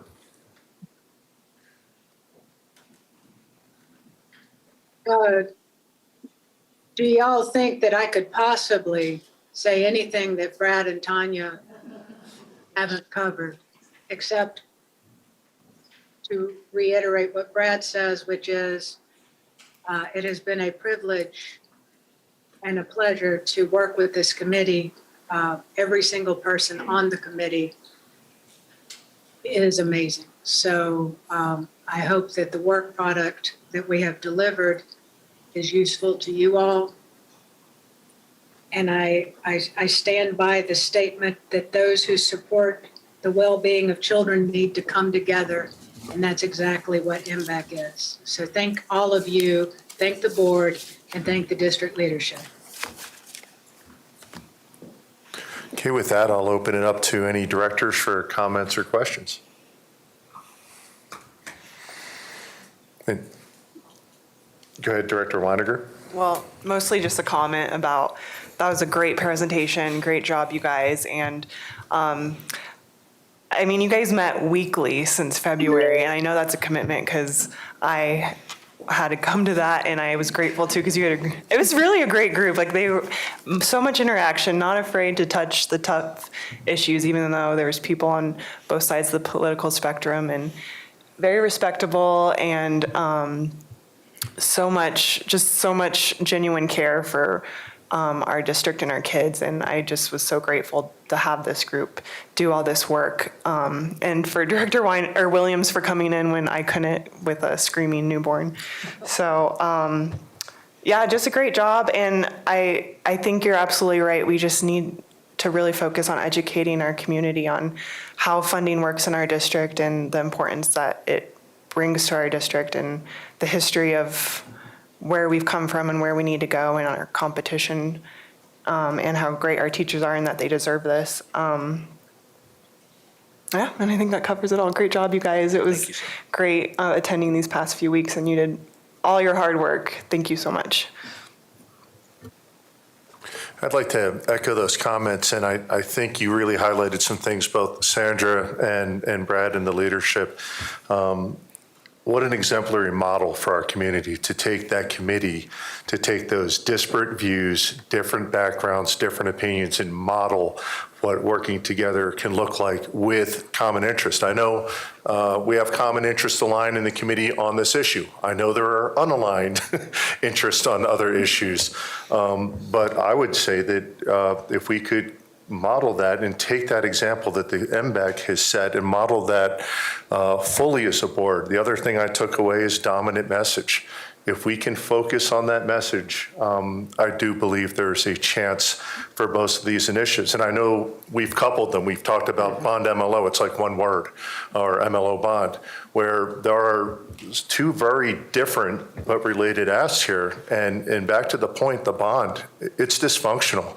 You cannot go 12 years. You cannot operate an organization, an enterprise. You can't maintain balance sheets. You cannot effectively operate. And I do appreciate the superintendent and previous superintendents, and certainly our cabinet, certainly Mr. Cosgrove, and our awesome committees, LRPC, FOC, MBOC. You have bought us some time. And what do we do with that time, I think, is the question. I would not delay this decision. I would not kick it down the road for all the reasons you put there. But you have bought us some time, and for that, I am very appreciative. So that's my opening comment. I'll save some questions for later, and I'll let other directors have their chance to comment. Director Meek. Yeah, I don't want there to be an awkward pause. Thank you all. I mean, we would be remiss if we didn't recognize all of the work that you did every week coming in and having those conversations that can be really challenging. And I think it is kicking off what our community needs. We need to be having these conversations. The board needs to be leading these conversations. And it needs to happen regardless of an MLO or bond being on the ballot. And we would be further ahead if we actually have been more active in this area. So thank you. I hope you are kicking us off on some much needed community engagement. So I have a lot of questions, obviously. I have a lot of questions that I feel would be inappropriate to ask you all around the poll. Yeah. Because you are not the consultant that the citizens paid taxpayer resources to fund this poll. And so I think it would be helpful in the future. I think Superintendent Keen mentioned perhaps that would be an opportunity at the June 21st meeting to have the consultant come in. So I don't really want to focus on poll questions too much, but I do believe in data-driven decisions. Right? Which is why I shared the whole Magellan polling. I thought the timing was really ideal and perfect. I think I had shared earlier the Building a Better Colorado polling and focus group that happened in October. I mean, I think the more data that we look at and we see, you know, what makes sense, the better. So I'm going to save some of the polling questions. Maybe I'll ask them in a little bit, but Sure. My biggest. We have people here who, we are not the pollsters. Right. But we have had people here delve deeply into the polling, look at some of the stats, try to find both the opportunities and the headwinds. To look at some that came in, New Bridges. That was not our best meeting. That was not the most happy meeting when New Bridges came in. So I think one of the statements that you all have said, you know, we can persuade people through education, right? And I guess that's one area I want to delve into a little bit more with the pollster, because it felt like there was language that maybe didn't support that as much. And I am a little confused around that. So in the poll itself, our community believes we need to support our teachers. Yes. They believe, and that really correlates to what the Magellan polling says too. People trust teachers. They believe in more money will equate to better education. You know, so those are all really good things. What was challenging is they don't always trust the district. Right. And when you look at the reasons why, it depends on your political party. So it's very split. But they also question that money is spent wisely. So this is my biggest question probably is, if we move forward to spend nearly $300,000 on an election where the data shows that it would be highly unlikely to be successful, are we giving individuals reasons to question that we're spending money wisely, and will that be used against us in the future? So is that something the committee discussed? Very much. Okay. Number of people here have raised that issue. It's something we talked at length. As you can tell us, we're all talking here. That's a relevant and important discussion. And we talked about it. And in the end, what we came to is that, yes, that is a significant amount of money. But that moving forward in 2022, even though it costs money, both gives us a chance to pass, and if we did not think there was a chance, we wouldn't be here. But it also gives us a chance to educate. I don't fully believe that a failed bond or a failed election, Milbon, is necessarily a failure of education, is necessarily a failure to carry forward. One of the slides that we had is that the day after an election, we start the next process. And that even if a failure occurred in 2022 of either the mill or bond, we will learn valuable and important lessons from that. Now, I don't love spending $250,000 to learn lessons. I understand that. But I think we also understand that at times that is the only way to move forward. At times that is sometimes the only way to learn what the voters want is to ask them. And as important as 400 people in a poll may be, or the 486 that we talked to in our exit surveys may be, in the end, the way to figure out what the people of the district want is to give them the chance to say it. Again, I would prefer we didn't have to spend the money to do that. I would prefer that we passed it in November, but I don't fully share that that's an unreasonable way to spend money when we can all justify why we tried. That is an opinion, and it is an opinion that people here have concerns about. Certainly, we want to spend every penny of district money well, but we think there are things to be learned from election. And if I could also follow up. Yes. Thank you. So I would clarify that the education component of the poll was very, very minimal, right? So within the poll, they were given these very high-level statements as potential issues on which, people could base their decisions. But I don't think that it was anything deep, right? I mean, it didn't really illuminate the funding challenges that we have. And that's why what we're recommending is a more robust plan, Superintendent Kane's presentation, so that we really get into the meat of these issues, because that's the level of education that's needed in order to persuade voters. It's not this kind of high level. So it's a challenge for sure. But I would reiterate that I think that once you go into that further level, that you're able to make persuasive arguments. That's fine. Other directors, or else we'll go back to Director Meek. Go ahead, Director Meek. All right. You might be sorry. We've worked together for how many years? A little while. So the next area I think I'd like to explore a little bit with the committee.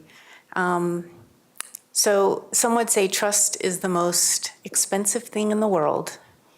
And the most fragile. And it takes years to earn it, and you can lose it in seconds. And so when you look at the polling results, it seems that our community understands there's needs, and their main objections were around the economy. And we'll have a new forecast coming out in a couple of weeks. It may help alleviate that one concern around inflation, but we'll see what that is. We can't control that. The other second area was trust. And so what needs to happen to persuade people? Because people can say, I see there's a need, but I don't trust.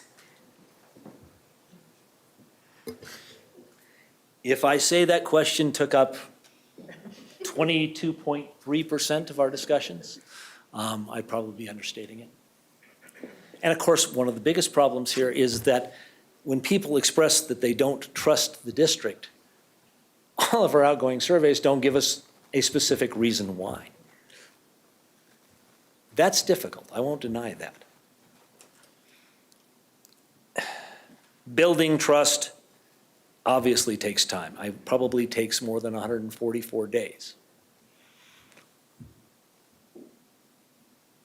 In the end, and if the people disagree with me on that, Sandra I know agrees with me on that because it's been more than 22.5% of our decision. In Douglas County right now, the man bites dog story is the board comes together on one thing. That is the start. That hopefully is something that we can get the press and everybody else to understand. I don't know that we need to build trust in everything. And believe me, I did the focus survey on people who don't like the current majority of the board. That was not a fun evening because I disagree with a lot of their premises. But in the end, what they trust is that if people all say the same thing and then make policies and procedures and plans and create a bond process and a mill process that is as hour inclined as we can have it, then you don't have to trust them on everything. You have to trust them on this. That's our hope.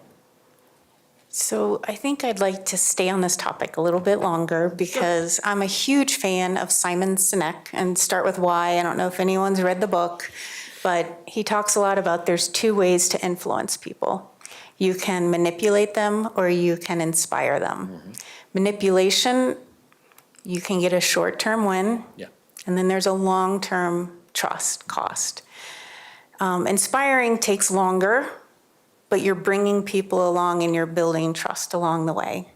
And so it's more, I think the trust issue is even deeper than some of the more board level issues that you're talking about right now. We were at the chamber, Castle Rock Chamber this morning, and we got questions, and some of the questions are around, will we send our money to Denver? Well, we explain that all local property taxes stays local, and the state backfills. But that mantra was put out there by boards, previous boards, the same boards that ruled the reform boards where we neglected our buildings and going out. And I mean, there's a cost for actions. And I think I talk about that, and hopefully I don't annoy people too much. But I think, you know, we heard that this morning, and that was an example of statements that have been said in the past. When you go out for an election in 2018, I think people thought they were solving the problem. That came up again at the presentation this morning. Like, in 2018, we saw presentations and it says we can't competitively pay our teachers. And so there's a cost to trying to manipulate your way into getting a win. And I'm not saying moving forward sooner than later is manipulating your way. I'm saying when we go to the voters, we have to be really, really clear in what we're able to accomplish. And so I just think, I know in 2018 there was an army of parents and teachers and supporters that were ready to work. And I'm wondering if there's any data that can support that we can put that in place. Because in 2018, when we did the poll at this exact same time, it might have been a couple weeks earlier or later, I can't remember. But that 2018 poll, it was 66% support. And there was an army, right? And so I don't think anyone questions that there's a need. I think the question is, do we need to be working as hard as possible for a year in 44 days, or is it possible to do it in 144 days? So I'd like to answer that and then turn it over to Brad to do a better job than I will. The first thing is, I totally support the idea, wow, that's quite a filter. I totally support the idea of inspiring versus manipulating. I think manipulating is a corrosive strategy. I think that there is invisible progress that has been made. So if you look at your polls, for example, in 2018, we had 32% of the population who thought that attracting and retaining quality teachers by increasing salaries was extremely important, and 69% thought it was either extremely or very. In 2022, those numbers are 74% and 92%. So there is a shared understanding and valuation of teachers in our community that we don't always hear because there's a lot of stridency out there, but it exists. And the second thing is, I don't actually think that a year and 144 days is possible without the 144 days full court press. That it's time to stop doing business as usual, and it's time to come together and support the kids, the well-being of children. And everybody, as Brad said, everybody has someone on the board who they trust. So there is an opportunity there because you each have credibility with different people, and that's a tremendous asset to put out there. You are credible. Yeah, if I can, Brad, I'll just comment on Sandra's thing, and I'd like her approach of why there might be one or two or three or four people on the board that you don't trust. There's probably somebody that you do trust, and that is an incredible opportunity to leverage. So I see three things. I see the engagement, the deliberate, constant, do the work engagement needs to come obviously from the superintendent, from the staff, from the teachers, everyone that you listed, but it also needs to come from each member of this board, obviously. And then the oversight and the specificity and the language are going to be key to that trust. It's what I look at when I write when I vote on stuff. I look, how loose is this language? How tight is it? And what are the mechanisms to ensure that if I vote for this tight language, that it'll go in there. So I think there's still work to be done. We're not at those stages yet where we have specific language crafted, but that will go a long way. And that's agnostic. Specific tight language with oversight, that's not a right or a left issue. So the other thing is how we engage, and I'll be quick here. It's not enough to engage just with the folks that might trust you. You need to engage with the folks who definitely might not trust you. I personally have visited the GOP Executive Committee.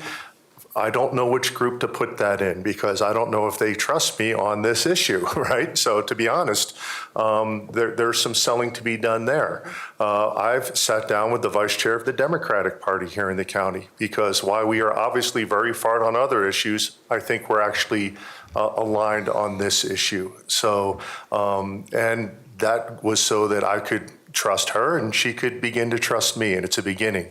But we do need to engage outside our groups of influence, and we need to not just engage as individuals. We need to show up as two people, three people if properly noticed, and not just show up physically in person to engage the community. We need to show up in the editorials. We need to show up in the public statements. We need to show up all the time. So again, back to Sandra's point, to your point, I think you've laid out what we need to do. The question is, do we commit to that execution? So with that, sorry for the interruption. I believe Chris Pratt, who has been on various committees and worked for the district for a number of years now. And I don't want to beat a dead horse. I think you understand from what I'm hearing. Sandra's definitely touched on it, and I think you have with that comment.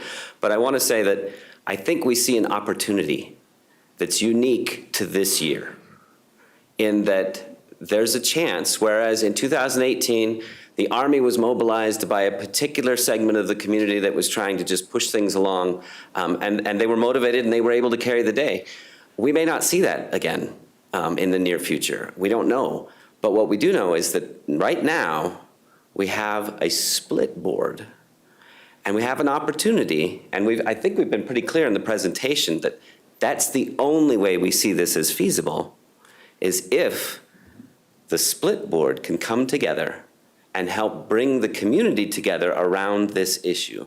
We do think that while there's one side that's not going to trust that side of the board, and this side's not going to trust that side of the board. If the board is working together, they may be able to as we said, put aside those surface disagreements and come to a deeper understanding that this is an issue that the district needs to tackle. It's not something we can wait on, regardless of who you support on the board. And that if the board can rally around that, we see a unique opportunity here to mobilize an army from both sides of a fractured community to pass this. And that's why we think it's especially feasible right now, whereas those headwinds we don't see subsiding anytime soon. So I just wanted to bring that up. One other thing that we've discussed and looked at is voting patterns and which precinct supported the 2018 bond. Again, looking at data, and we discussed that. And Eric, by the way, has done a lot of that research for us. There are precincts, a number of them, that are primarily Republican, where, for example, the Republican Party opposed, not vociferously, but did oppose 5A and 5B in 2018. Where there are narrow margins, where convincing a few so-called red voters can flip that precinct, can move that area. There are parts of this county that will not ever vote for more funds for the schools. You can walk to them. There are other parts of this county that are strongly in favor of support for the schools, and you can walk to them as well. But there are more middle grounds than we thought. More areas, I think Eric would agree with me on this, that are persuadable if we can do focused, intelligent areas. And some of those, the Canyons, Sterling Ranch, are new areas where we are telling them that you will directly benefit. Now, I don't ever think we should pander to people that way, but going into what would traditionally be more conservative areas and saying this is a point where you benefit directly has to have an impact. Bianca Smith. What I heard when you asked the question of what are some of the ways that we heard we could build or start repairing these trust sets, and I think it still comes back to education. Many community members don't even know LRPC exists, FOC exists, MBOC exists. They don't understand our basic how schools are funded in the state of Colorado. So I think some of the transparency things can become with educating people on how actually money gets spent, that so much of the language already dictates that the money can't go here or can't go there, and that these committees aren't just people who are approved on, these are community members who are volunteering to serve these roles. So I think this is one additional area we can start repairing and rebuilding trust. As most people don't know, it's community members who get to be a part of how the funds that do have some flexibility to get spent can get spent. And then even building trust and communication between these committees. I think previously there was some history of committees not listening to each other, not talking to each other, but really working together and creating sort of a strategic plan among each other, and that these are people of the community, so community voices coming in and educating people that this exists. I think many people don't know. And so there's this, I don't want money going here or there, but really we're so limited on how we can do that, but most people don't know that. So I think that's one additional way we can build trust, is build trust among our committees as well as community members and educating them on how that works. Sorry. And one thing that Sandra has been extraordinarily clear about is that this committee, this version of the committee may end, but the process, the information, how we operate it has to live beyond it. Sandra and I were both on the committee that advised the board in 2018. To call it ad hoc is probably to overstate how organized we are. This committee's better. It's better involved. It's better constituted. It's broader. And what we've learned about how to learn will stay. And so I think if we're going to start building trust, one of them is, listen, 20 members of our community came together to do this. That's a start. That would also be one of them. Real quick, yeah. Go ahead, Sandra. I'm sorry, President Peterson. Oh, go ahead. Thank you. We're asking a difficult question from you guys because I would love to eradicate the phrase split board from our vocabulary. We have a representative board. And so the community has elected 7 of you so that everybody has a voice. And that's essential. what that creates the need for is what we experienced in our committee, which was ongoing, occasionally intense conflict management. And when we first formed, I was curious whether, since we had a disparate political group, a disparate set of beliefs, would people keep coming week after week, or would one faction peel away at some point? And the answer is, we came together, and it's not hokey, it's the truth. We came together because we passionately care about the well-being of children. And we understand that there are the safeguards, like Bianca mentioned. You have your community groups, you have checks and balances on how things are spent. There are transparency guidelines that make everything public. And so it's the question of communicating that entire system and how it works to the public so that it regenerates trust. And it starts with a representative board and stable leadership, and we've got that. So.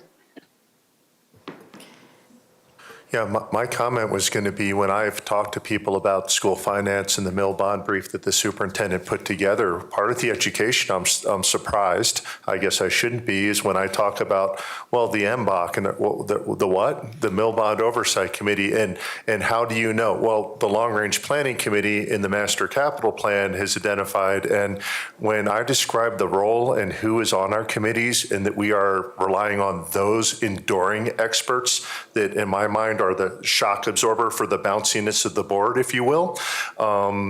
People may not trust all of the 7 members up here. I don't know if I found a person that trusts all 7 together. We'll find them, but they do trust our committees. And when they understand our committees, when they understand who is on our committees, when they understand the work that they put in and the diligence and the rigor, when I pull out the master capital plan and say, this is the most digestible document that's this thick you will ever read, and I can turn to Roxborough Primary and Immediate and look at the pressure that's being exerted by lack of a geographic school there, people get it. And I think part of the sales is not just the education on the specific Milbon asked this cycle and the discussion of normalizing the bond cycle going forward. It's educating our district stakeholders on what our committees are, who they are, and they, I think, will get the trust in addition to the specific programs and certainly beyond the board members. So thank you.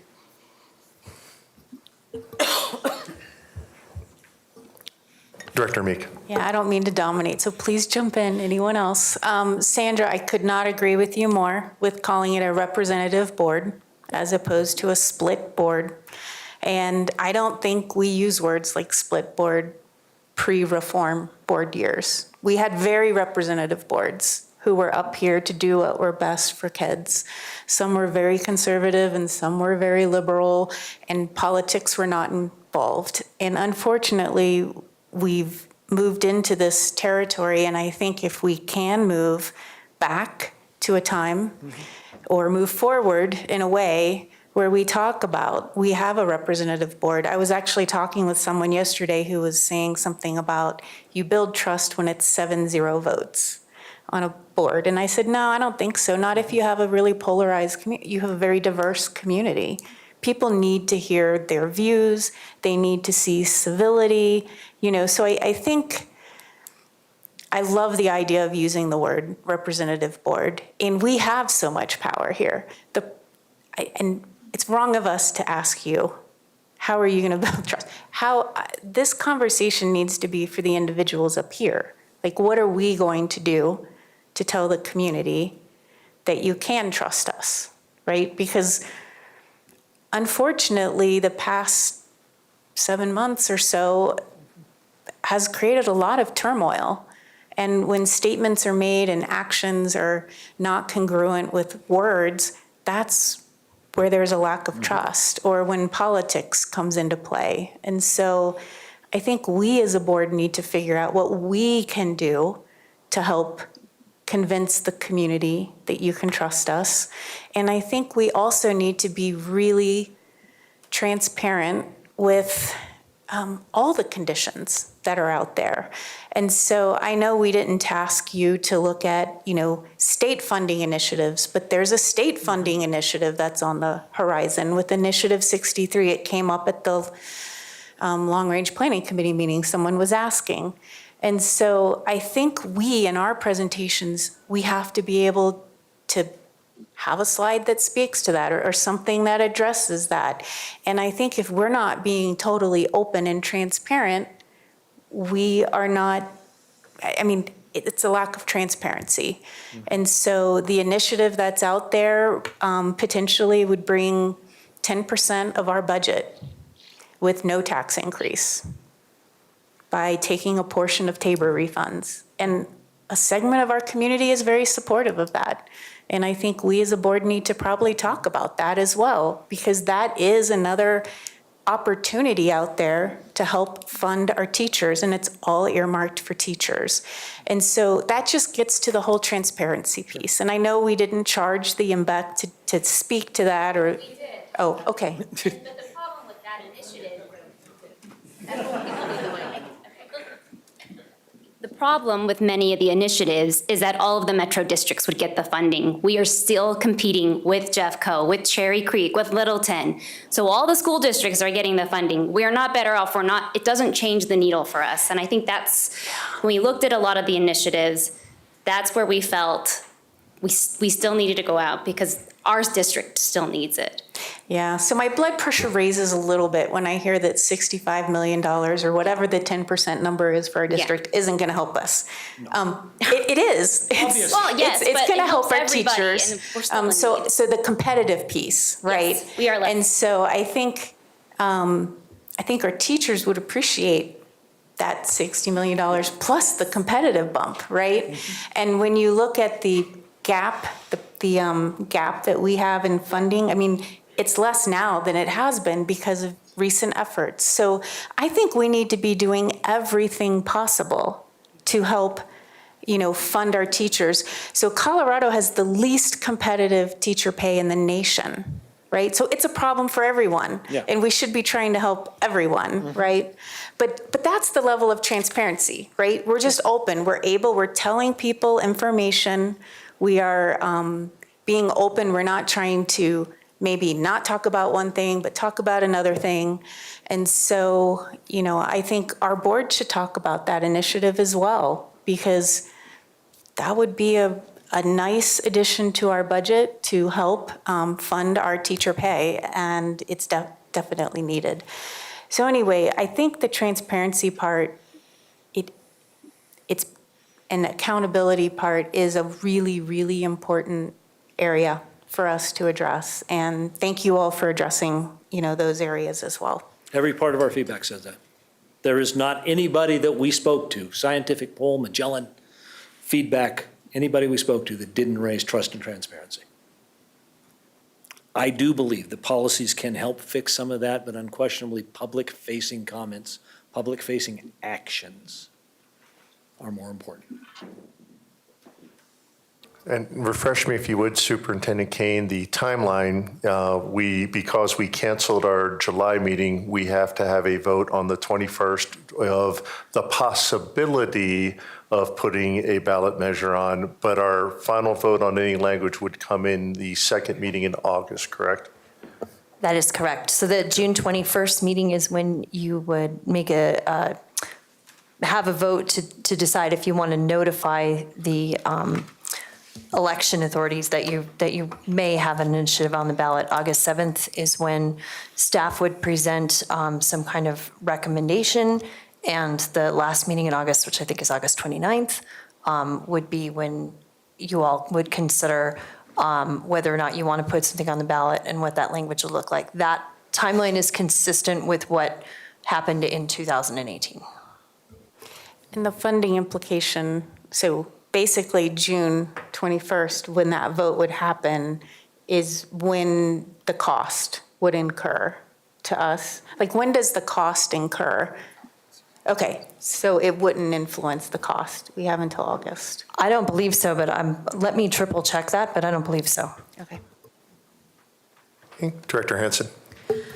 Is there any additional polling that is planned between our vote in June and August? Not when we have to make scientific that polling. final? Okay. That hasn't been funded. Of course, that could be done. There will, of course, continue to be feedback from Superintendent Kane's outreach. Sandra, remind me when we die? End of July, All right. and someone can raise their hand, but they could. Yeah. But I believe Superintendent Kane intends to go out and speak to, for example, some of our senior citizens at Windcrest and that kind of thing. So we will be getting that kind of feedback from other groups that could be compiled, and certainly she can present it if you want some of us to come back and talk more, other people to talk more. We could do that. And may I ask a question about that real quick? Yes, My ma'am. understanding is those exit surveys are also being distributed by other leadership in the district, such as building leadership and other people who are giving the presentation. So you're getting feedback not just from the people that Superintendent Kane is reaching, because she's only one person, but a variety of people are doing that outreach. So you should have a pretty large sample size by August. That said, I remind you the number 144. Yes. That's the number that has to stay here. Whether, I understand you have until August to make this decision. It would be probably irrational to make it firmly before that. But to not spend the next few months at least educating the public would be a lost opportunity. Do you happen to know the cost of the polling that you just completed? A ballpark's fine. That was 32,000? 32,000? Yes. Okay. Ms. Rader just sits in the back and informs us on everything we need quietly so that we can sound smarter up front. It's so hard to balance the potential costs and the benefits because there's significant cost and there is significant benefits. I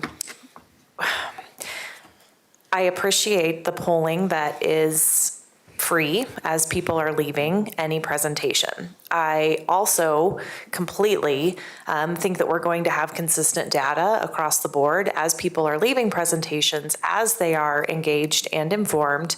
I do think we will have very consistent feedback from those presentations. Anyone who's willing to participate and is willing to take the time to go and listen, they're interested and they can be persuaded. What concerns me is this enormous chunk of our population that may not be willing to go and to participate in something like that, where they have that learning opportunity. And a $300,000 poll in November seems like a significant cost, where we have such terrible numbers right now. I don't want to take off the table that there may be some benefit in pursuing a secondary poll at the cost of $30,000 to avoid a poll at the cost of $300,000. One thing we talked about, I'm sorry, I forgot I'm supposed to ask permission to respond. I apologize. One thing we talked about is that there is every reason to believe that we polled at the bottom. Okay, we polled after months of negative, some of it inaccurate media. We polled at a time of concerning economic news. We polled at a time of national division. If there was both a concerted education effort over the next month, at least in public, some reach out to media, some ability to access that, then there probably would be a value of a later poll to see if that moved the needle. I personally believe we got as bad a poll as we could have got. I see it as the bottom. There is probably some value in trying to figure out if that's where we're going to sit. Julie? I was going to have you say it, but it's okay. One of the things we came up with was doing articles in the local press that was education funding, and it was recurring. Didn't happen once. For readers and people you don't reach very easily, to have some kind of education, maybe series 1, series 2, town halls that you can do from home, things that get in front of people who don't come here or watch these presentations. And that, I think, is the piece that's missing, is hitting the people who aren't going to show up to these presentations.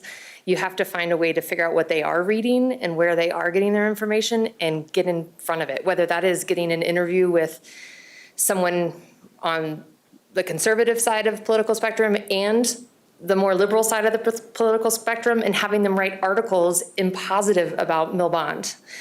And that's, I think, the only way you're going to get past the exit surveys that are just for people who are interested in learning, is finding ways to get in front of it versus chase them down. So I just wanted to make sure out of that. And I totally agree with what Julie just said, and I think those things are essential. And I think that Brad raised a valid point before also when he said that the needs will continue to accrue.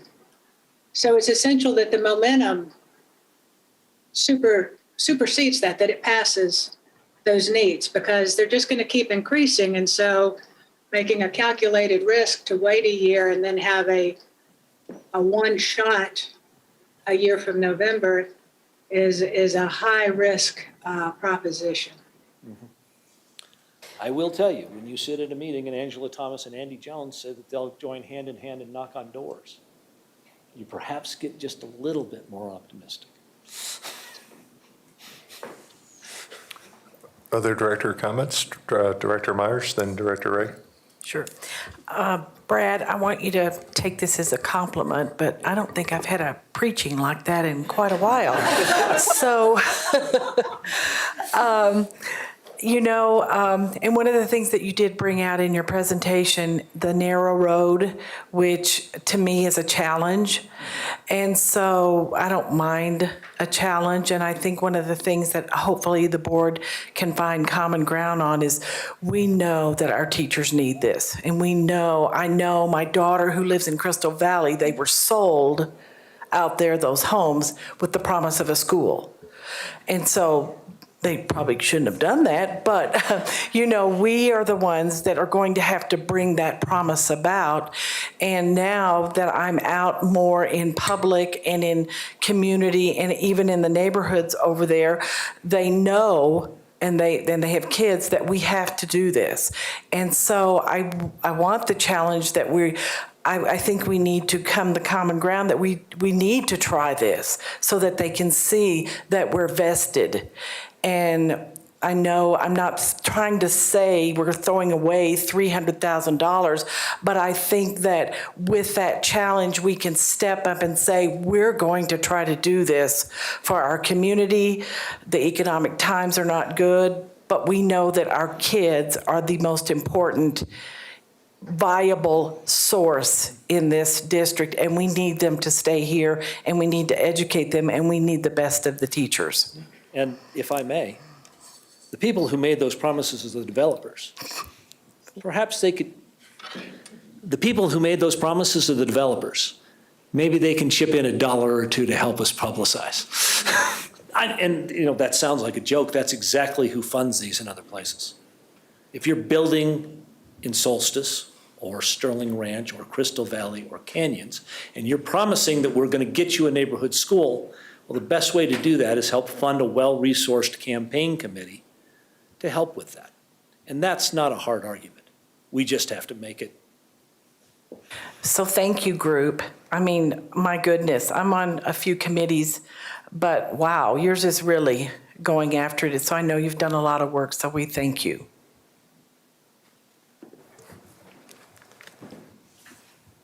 And indeed, Brad could sell you swampland in Florida. We'd all get on the plane the next day. So I would echo that. I don't think you have to convince this board about the need. I would even venture to guess that if you were to force us to do a vote tonight, you would get your 7-0 vote to put this thing on the ballot. And the reason being is because, and I'm the old guy up here, we have talked about this since 2018, since we passed. We have talked that we need to come back to the voters. And we've done a lot of work preparing for that. Amanda Thompson, employee council, spent many years amping up this notion of how do we put in place a compensation structure that we knew we would need additional funding to support. So I think you have a unified board that says absolutely there's the need. Absolutely we need to move forward.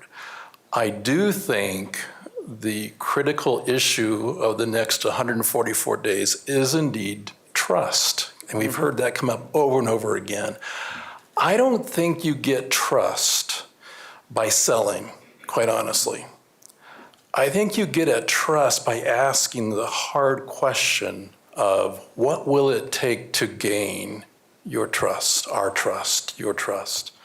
And I think that's, to me, one of the things that I think is missing in our plan right now is we've got an incredible group of people, an army behind you, Brad, that I'm ready to go. Let's do it. Let's get it done. But I think the trust issue is still one that we can't just assume that that's going to be restored by us doing very good presentations about the need. I think we need to ask our staff. I think we need to ask our employees, what is it that you need to trust the district?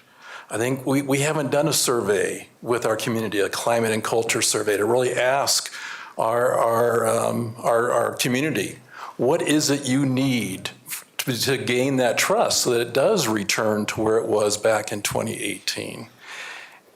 And so that's the piece of the plan I think we have to think about. We have to think about that in the next 144 days, every move we make either adds to the trust or takes away from the trust.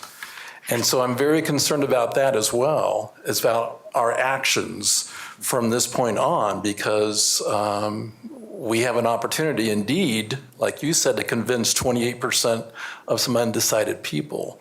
But I don't know that I think we're missing a piece, and that is how do we assess what people need to be able to trust in this district? Well, fortunately, we have a teacher representative on the end. Hello. I have to move the mic down a little bit. I'm a little smaller than Brad, but I absolutely echo what you say. As a teacher, I have not been asked, except for being at the MBEC meetings. So I think it's very important that the teachers are included in this. We are a big driving force. In the 2018, we were huge on the ground running, trying to get the funding going. So I think it's very important that the teachers are reached out and listened to. I think that's a huge thing, is I think a lot of teachers aren't feeling very listened to right now. So I think that is one of the most important things that will get this going.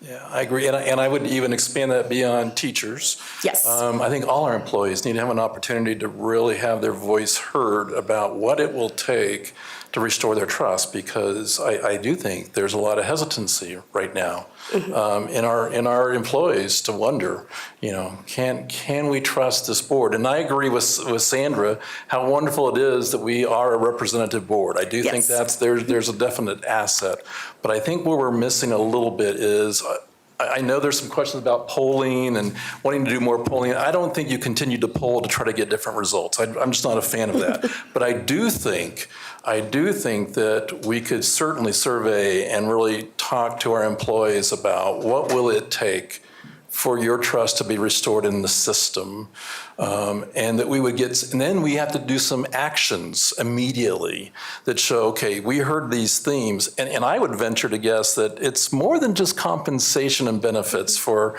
our hardworking teachers. Our teachers want to know that the conditions that they're working in are safe. They want to know that they're going to be supported.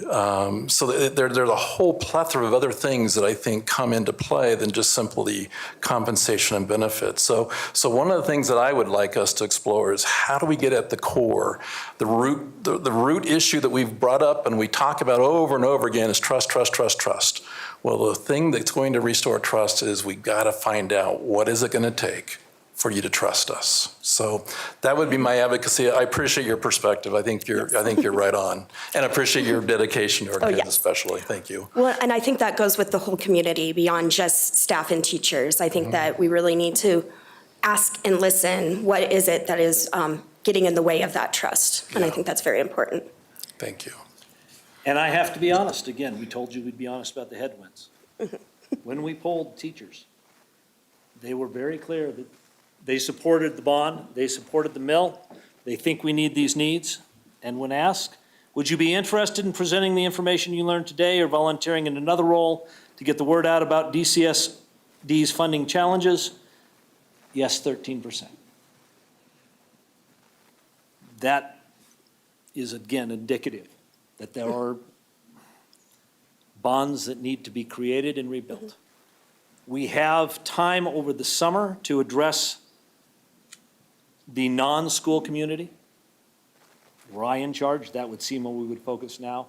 But come September, come August, I agree, we have to be in the schools. We have to be talking to the principals. We have to be talking to the teachers.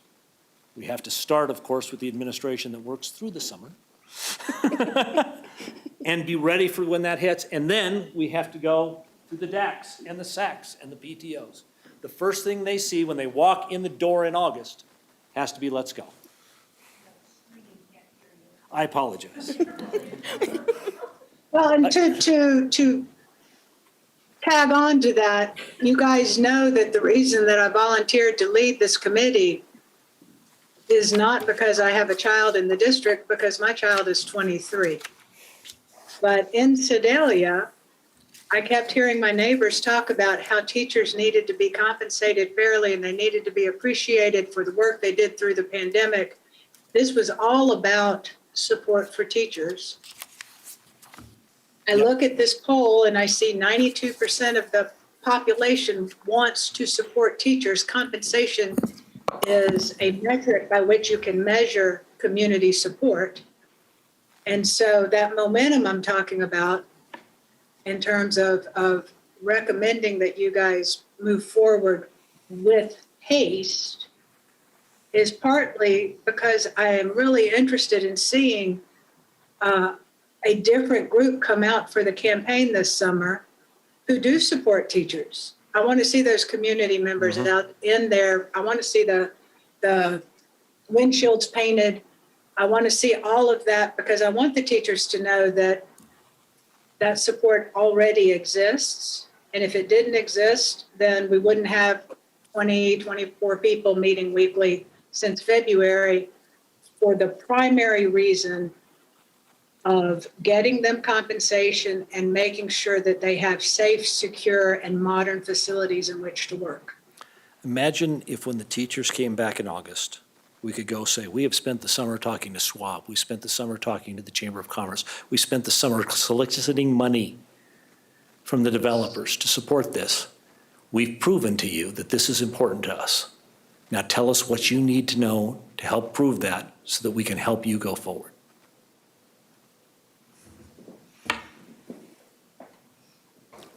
All right, other directors? Director Williams? So first, thank you so much, MBEC. It has been an honor to be the liaison or one of the liaisons to the group for the last 3.5 months. And holy cow, were there a lot of colorful and uncomfortable conversations over the last 3.5 months. And they were hard. I mean, I went home sometimes because my husband went, oh my gosh, what am I doing? But in the end, we were all there with the same purpose. And so I just want to say thank you from the bottom of my heart for that. As to the trust thing, and I don't disagree, that is absolutely one of the reoccurring statements that came up over and over and over again.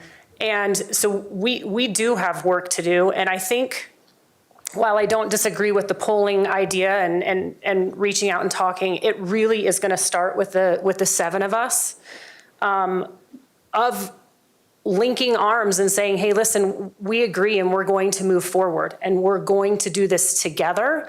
And we're happy to do it together. And while we might have disagreements elsewhere, this is one place where we can say, we value our kids and our teachers, all of our staff, and that they deserve more and better.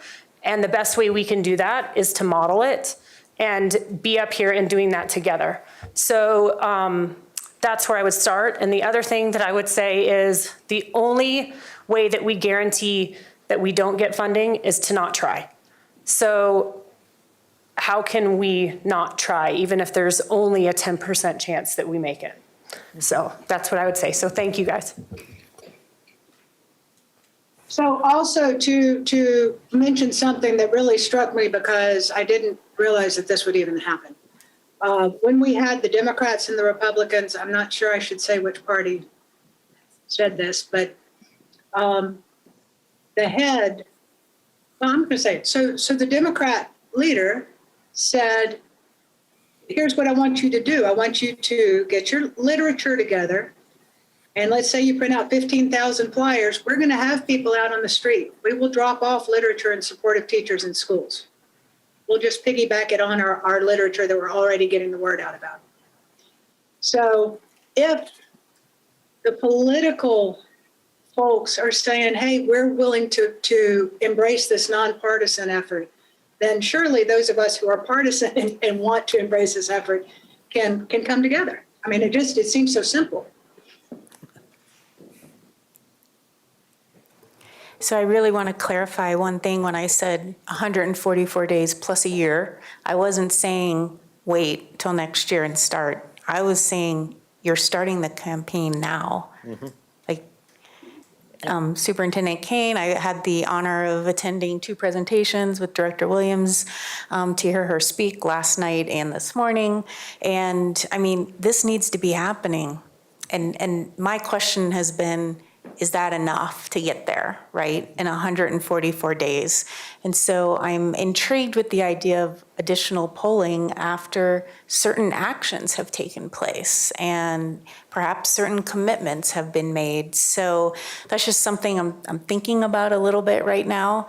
But I definitely wanted to be clear that I wasn't saying let's wait till next year. I'm saying there's so much work to do that needs to start yesterday and continue until, the other election.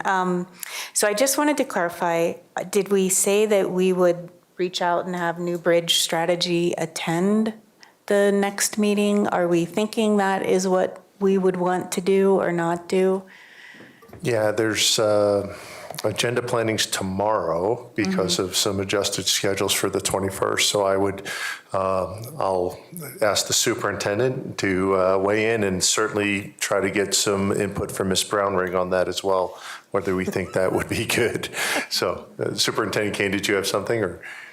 No, just I will do whatever you all want me to do. So if you want me to arrange something, I can arrange something. And if you want to inform me of that as part of agenda planning, I can make sure that happens. Yeah, absolutely. But I would like to echo, I really appreciate the MBEC being the conduit. Yes, I tried to go through and highlight various polls. And unfortunately, I wasn't watching how little the cursor was when I started down the crosstabs. And then I'm like, oh my gosh, there's 265 pages.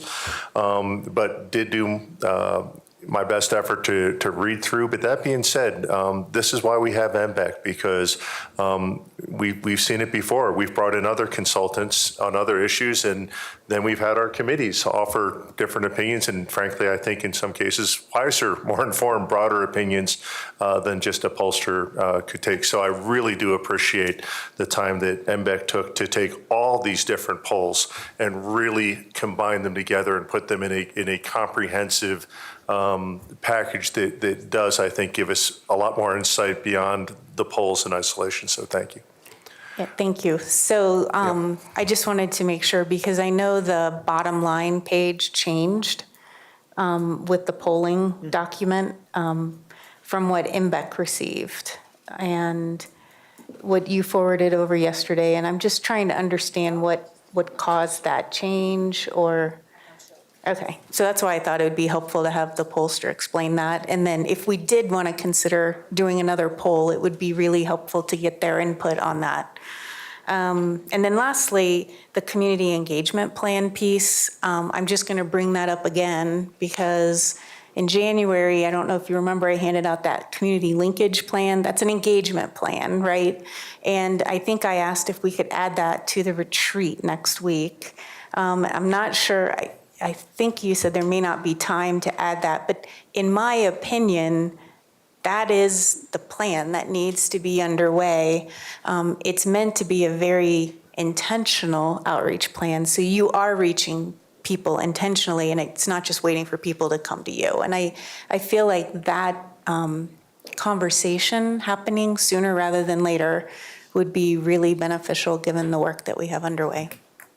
Yeah, and I don't disagree. I did take note of that when we had it on the original schedule. The big thing that's probably changed, and I can let Superintendent Kane talk to this, is we actually have a new position in there that's designed to focus on specifically community engagement, and would like to get that person in, oriented, and really leverage that new dedicated position to help guide and form how not just we as a board, but the whole district should be conducting. So I know that announcement just went out, Superintendent Kane, if you want to expound upon it. I first want to clarify that it's actually not a new position. It's a position that's been in the superintendent budget for at least a few years that I know about. So we did hire a director of community parent community and civic engagement. She's already said we might need to shorten that, and obviously I just demonstrated why. She is here tonight. Today is literally her first day, and so she's hiding all the way in the back corner, but Allison Roush back there will be, we went through a rigorous interview process with school leaders, some of our committee members, so we're really grateful that the community and committees were able to participate in the process. And we're really excited to have that ongoing engagement from a staff side. I think one of the things that MBEC highlighted, which I think we've talked about before in our individual conversations, is just that the education piece can't be just a, oh my goodness, we're running up against an election, we better go educate, right? It needs to be the education piece, the partnership piece, the advocates in our community piece, that needs to be something that goes on and persists throughout the years. So that is very much what her plan is and the hope, and so we're really excited to do that. I also want to just call out that I'm very booked on presentations and I want more. I'll do everything I can do, as will a lot of the leadership, but I especially just wanted to shout out our board members for signing up to come assist. Director Williams and Director Meek have seen me present the same presentation twice within like 6 hours, or 12 hours. So, but I'm really appreciative for their participation, and all of you have signed up, I believe. So I'm just really grateful for that. I think it really has made a difference to our community. And I too have had the opportunity to interact with the MBEC committee, and just want to express not only my appreciation, but how much I was inspired by the honest, transparent, respectful conversations, and just their endless dedication to our children, to our district, and to our staff. Can't thank you enough for volunteering your time. So thank you.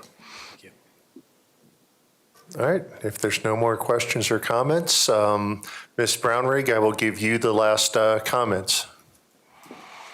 All right, I want to start by acknowledging Tonya Stewart, because I had my family emergency come up, I think Saturday, I've lost track of time. And I called her up out of the blue and said, can you finish the presentation and stand with Brad and deliver it? And she said, sure. And then I certainly tried to micromanage things from afar, which did not go well for me. And she came through with flying colors. And I think that you should involve her. I recommend highly you involve her, you involve Bianca Smith, and you involve Eric Woldite if they're willing to come to the meeting with the pollster if that ends up being on the agenda, because they have spent 3 months digging deeply into data that reflects community sentiment and they have a broad variety of sources from which they have derived their conclusions, and they're very analytical. And I think that will augment and add value to your conversation with Lori Weigel. And then I would like to acknowledge Julie Gooden and Krista Gilstrap for doing an outstanding job of community outreach, along with Christina Marriott, who is our reporter.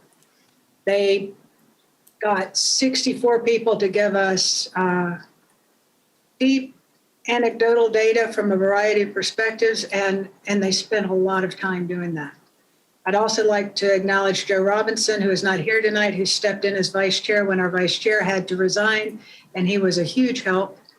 And I would like to acknowledge John Freeman, who put together the presentation and helped put together the feasibility analysis that we still owe you, and put a lot of work into making those things smooth and comprehensive.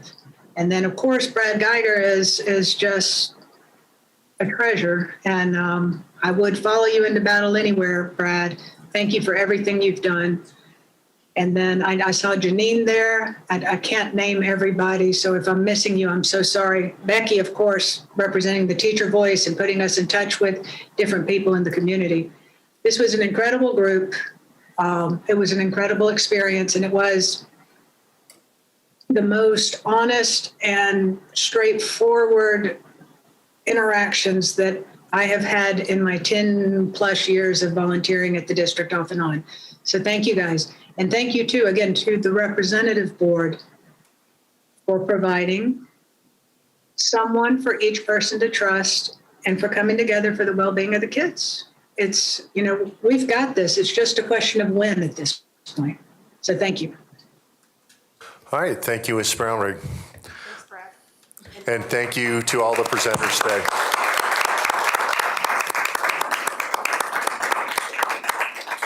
All right, moving on with item number 6, which is the Board of Education reports, and starting with the President report. Again, a final thank you to Sandra Brownrigg for her outstanding leadership as the chairman of the MBEC. A Board of Education regular meeting is planned for the 21st of June, and in a slight change to our normal schedule, agenda planning for the 21st June meeting is scheduled for tomorrow, Wednesday, the 8th of June at 11 o'clock. A Board of Education retreat is planned for Tuesday, 14th of June, 1 week from today. Other than that, just moving into issues that the community may care about. I sat on the Safety and Security Committee meeting, which met Wednesday on the 1st of June. And just to give kind of an update, because it's been on people's minds since we had the shooting recently down in Texas.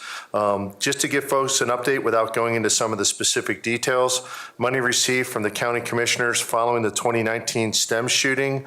The majority of these funds, which started at about 35% spend at the beginning of the year, have 65% spend, while the rest has been obligated. The biggest issue we're seeing, along with other things, is supply chain issues, waiting for certain equipment to arrive, come in before we can finalize the spend. And much of that's been out of our control, but we do have the obligations to spend the remaining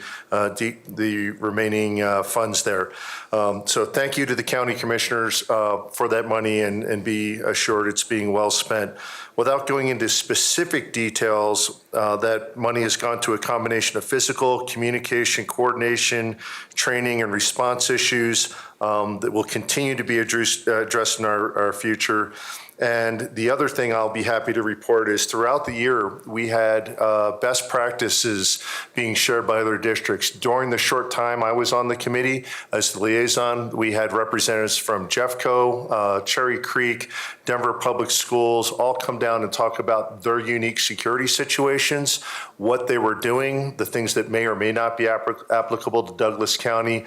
And our Director of Safety and Security, Johnny Grusing, has been very open to listening, considering, and learning from those best practices, and then proposing them as appropriate for the district. And then the last thing I'll say is, based on all of my interactions, and I can let Director Hansen also comment as the other liaison. I believe we are in excellent hands with everything that's been done in all phases of response, whether that's the preemptive look, whether that is the incredible mental health outreach that's being done by our crisis team that is frankly a model that other folks should look to and emulate, or if it's the planned response or the recovery operations. It is very well looked over here in the district. And then the final thing, I will leverage some questions that Director Hansen asked lately, which is people that are wondering, what are we doing since we've been talking about MLO bond and how does that relate to our SROs and security specialists? Compared to the 21-22 school year, for 22-23, we have planned increases of over 10% for campus security specialists, 22% for our armed security officers, and 19% for our security leads. So I wanted to make sure that people knew that our consideration and what we're trying to do here in the district is not just for teachers, of course for teachers, but that plan and what we need to do to stay competitive extends to our security personnel, our nutrition staff, our bus drivers, everyone that is part of the district. But just wanted to highlight security since we got so many emails about it lately. With that, I will turn it over to Vice President Williams for her items. So much of my items were talked about tonight, so I don't have much except for to say thank you, Director Meek, for taking on LRPC alone while I kind of dug in with MBEC. So thank you for that, and that's all I have. Thanks. Okay, I will go the opposite way because Director Meek doesn't like always going first. So we shall start with Director Hansen, and we'll move down this way for any other director announcements or reports. I don't have anything. Okay, Director Ray. None either. I'm good. Director Meek. Is this a sign I just like to talk? So just real quickly, I really have appreciated the presentations. I think Superintendent Kane is doing a really nice job explaining to the community. And we haven't had a chance to debrief at all, but I'm almost wondering if there's a slightly different presentation for business communities, a business audience. It felt like that might have been helpful. And the Tours for Teacher program that they mentioned, are you familiar with Tours for Teachers? Okay. So are teachers familiar with that? It's the first time I had heard of it, and I think it's an apprentice, what would it be called? Like you explore a career or something like that? Yeah, about 2 years ago, we had an opportunity to actually go see Tours for Teachers firsthand, actually down in Arizona as well, around looking at that work-based learning continuum, not only for our students, but how do we engage our teaching staff, making those direct connection to industry partners as well. So it is something, there's awareness. We've been trying to do it through obviously our CTSOs that we have in our current tech ed student organizations, as well as we've been doing a lot of partnership-based work, is how do we ingrain not only learning about work and doing it in a school environment, but how do we also ensure that we're building those strong connections with our staff. But it is definitely something that we want to spend more time on, specifically as we look at some of the talent pipeline work that we're doing. Yeah, the Chamber was really excited about the program, and I think maybe us following back up with them, letting them know how we are using the program or promoting the program might go a really long way. So it was a really nice conversation. And then lastly, I have received, and I think probably all of us, several emails regarding the change to public comment. And so it was a surprise to me that there might be a change. And so I'm just wondering, are we as a board going to discuss how public comment is handled next school year, or has anything changed given the feedback that we've received? Yeah, thank you for bringing that up. I did mention at the previous meeting that there was an intention to move back to pre-COVID norms. That being said, the majority of the input that I've received, and I know that most of those included multiple directors on there, there's actually been some pretty good recommendations and some very objective cases being made for, I know we did this because of COVID, but there may be some reasons to look at it. So I think, again, not to hijack the agenda in the retreat, if there's a time to take it up there, I think we can. If not, we can schedule another discussion about what we'd like to see going forward. No plan changes for, obviously, the end of the school year. We only have one more meeting, with the retreat and then the final Board of Education meeting. There'll be no changes for that, but that's something I think we should discuss. And to Director Ray's early comments, things that we're willing to show that we can listen and agree upon, that's something, if we feel as I'm going to get the words right here, as a representative board, is something that we want to continue, then we should continue as a majority. But that's something we need to talk about as a group of seven. Okay, thank you. That's what I wanted to hear. Yep. So thank you.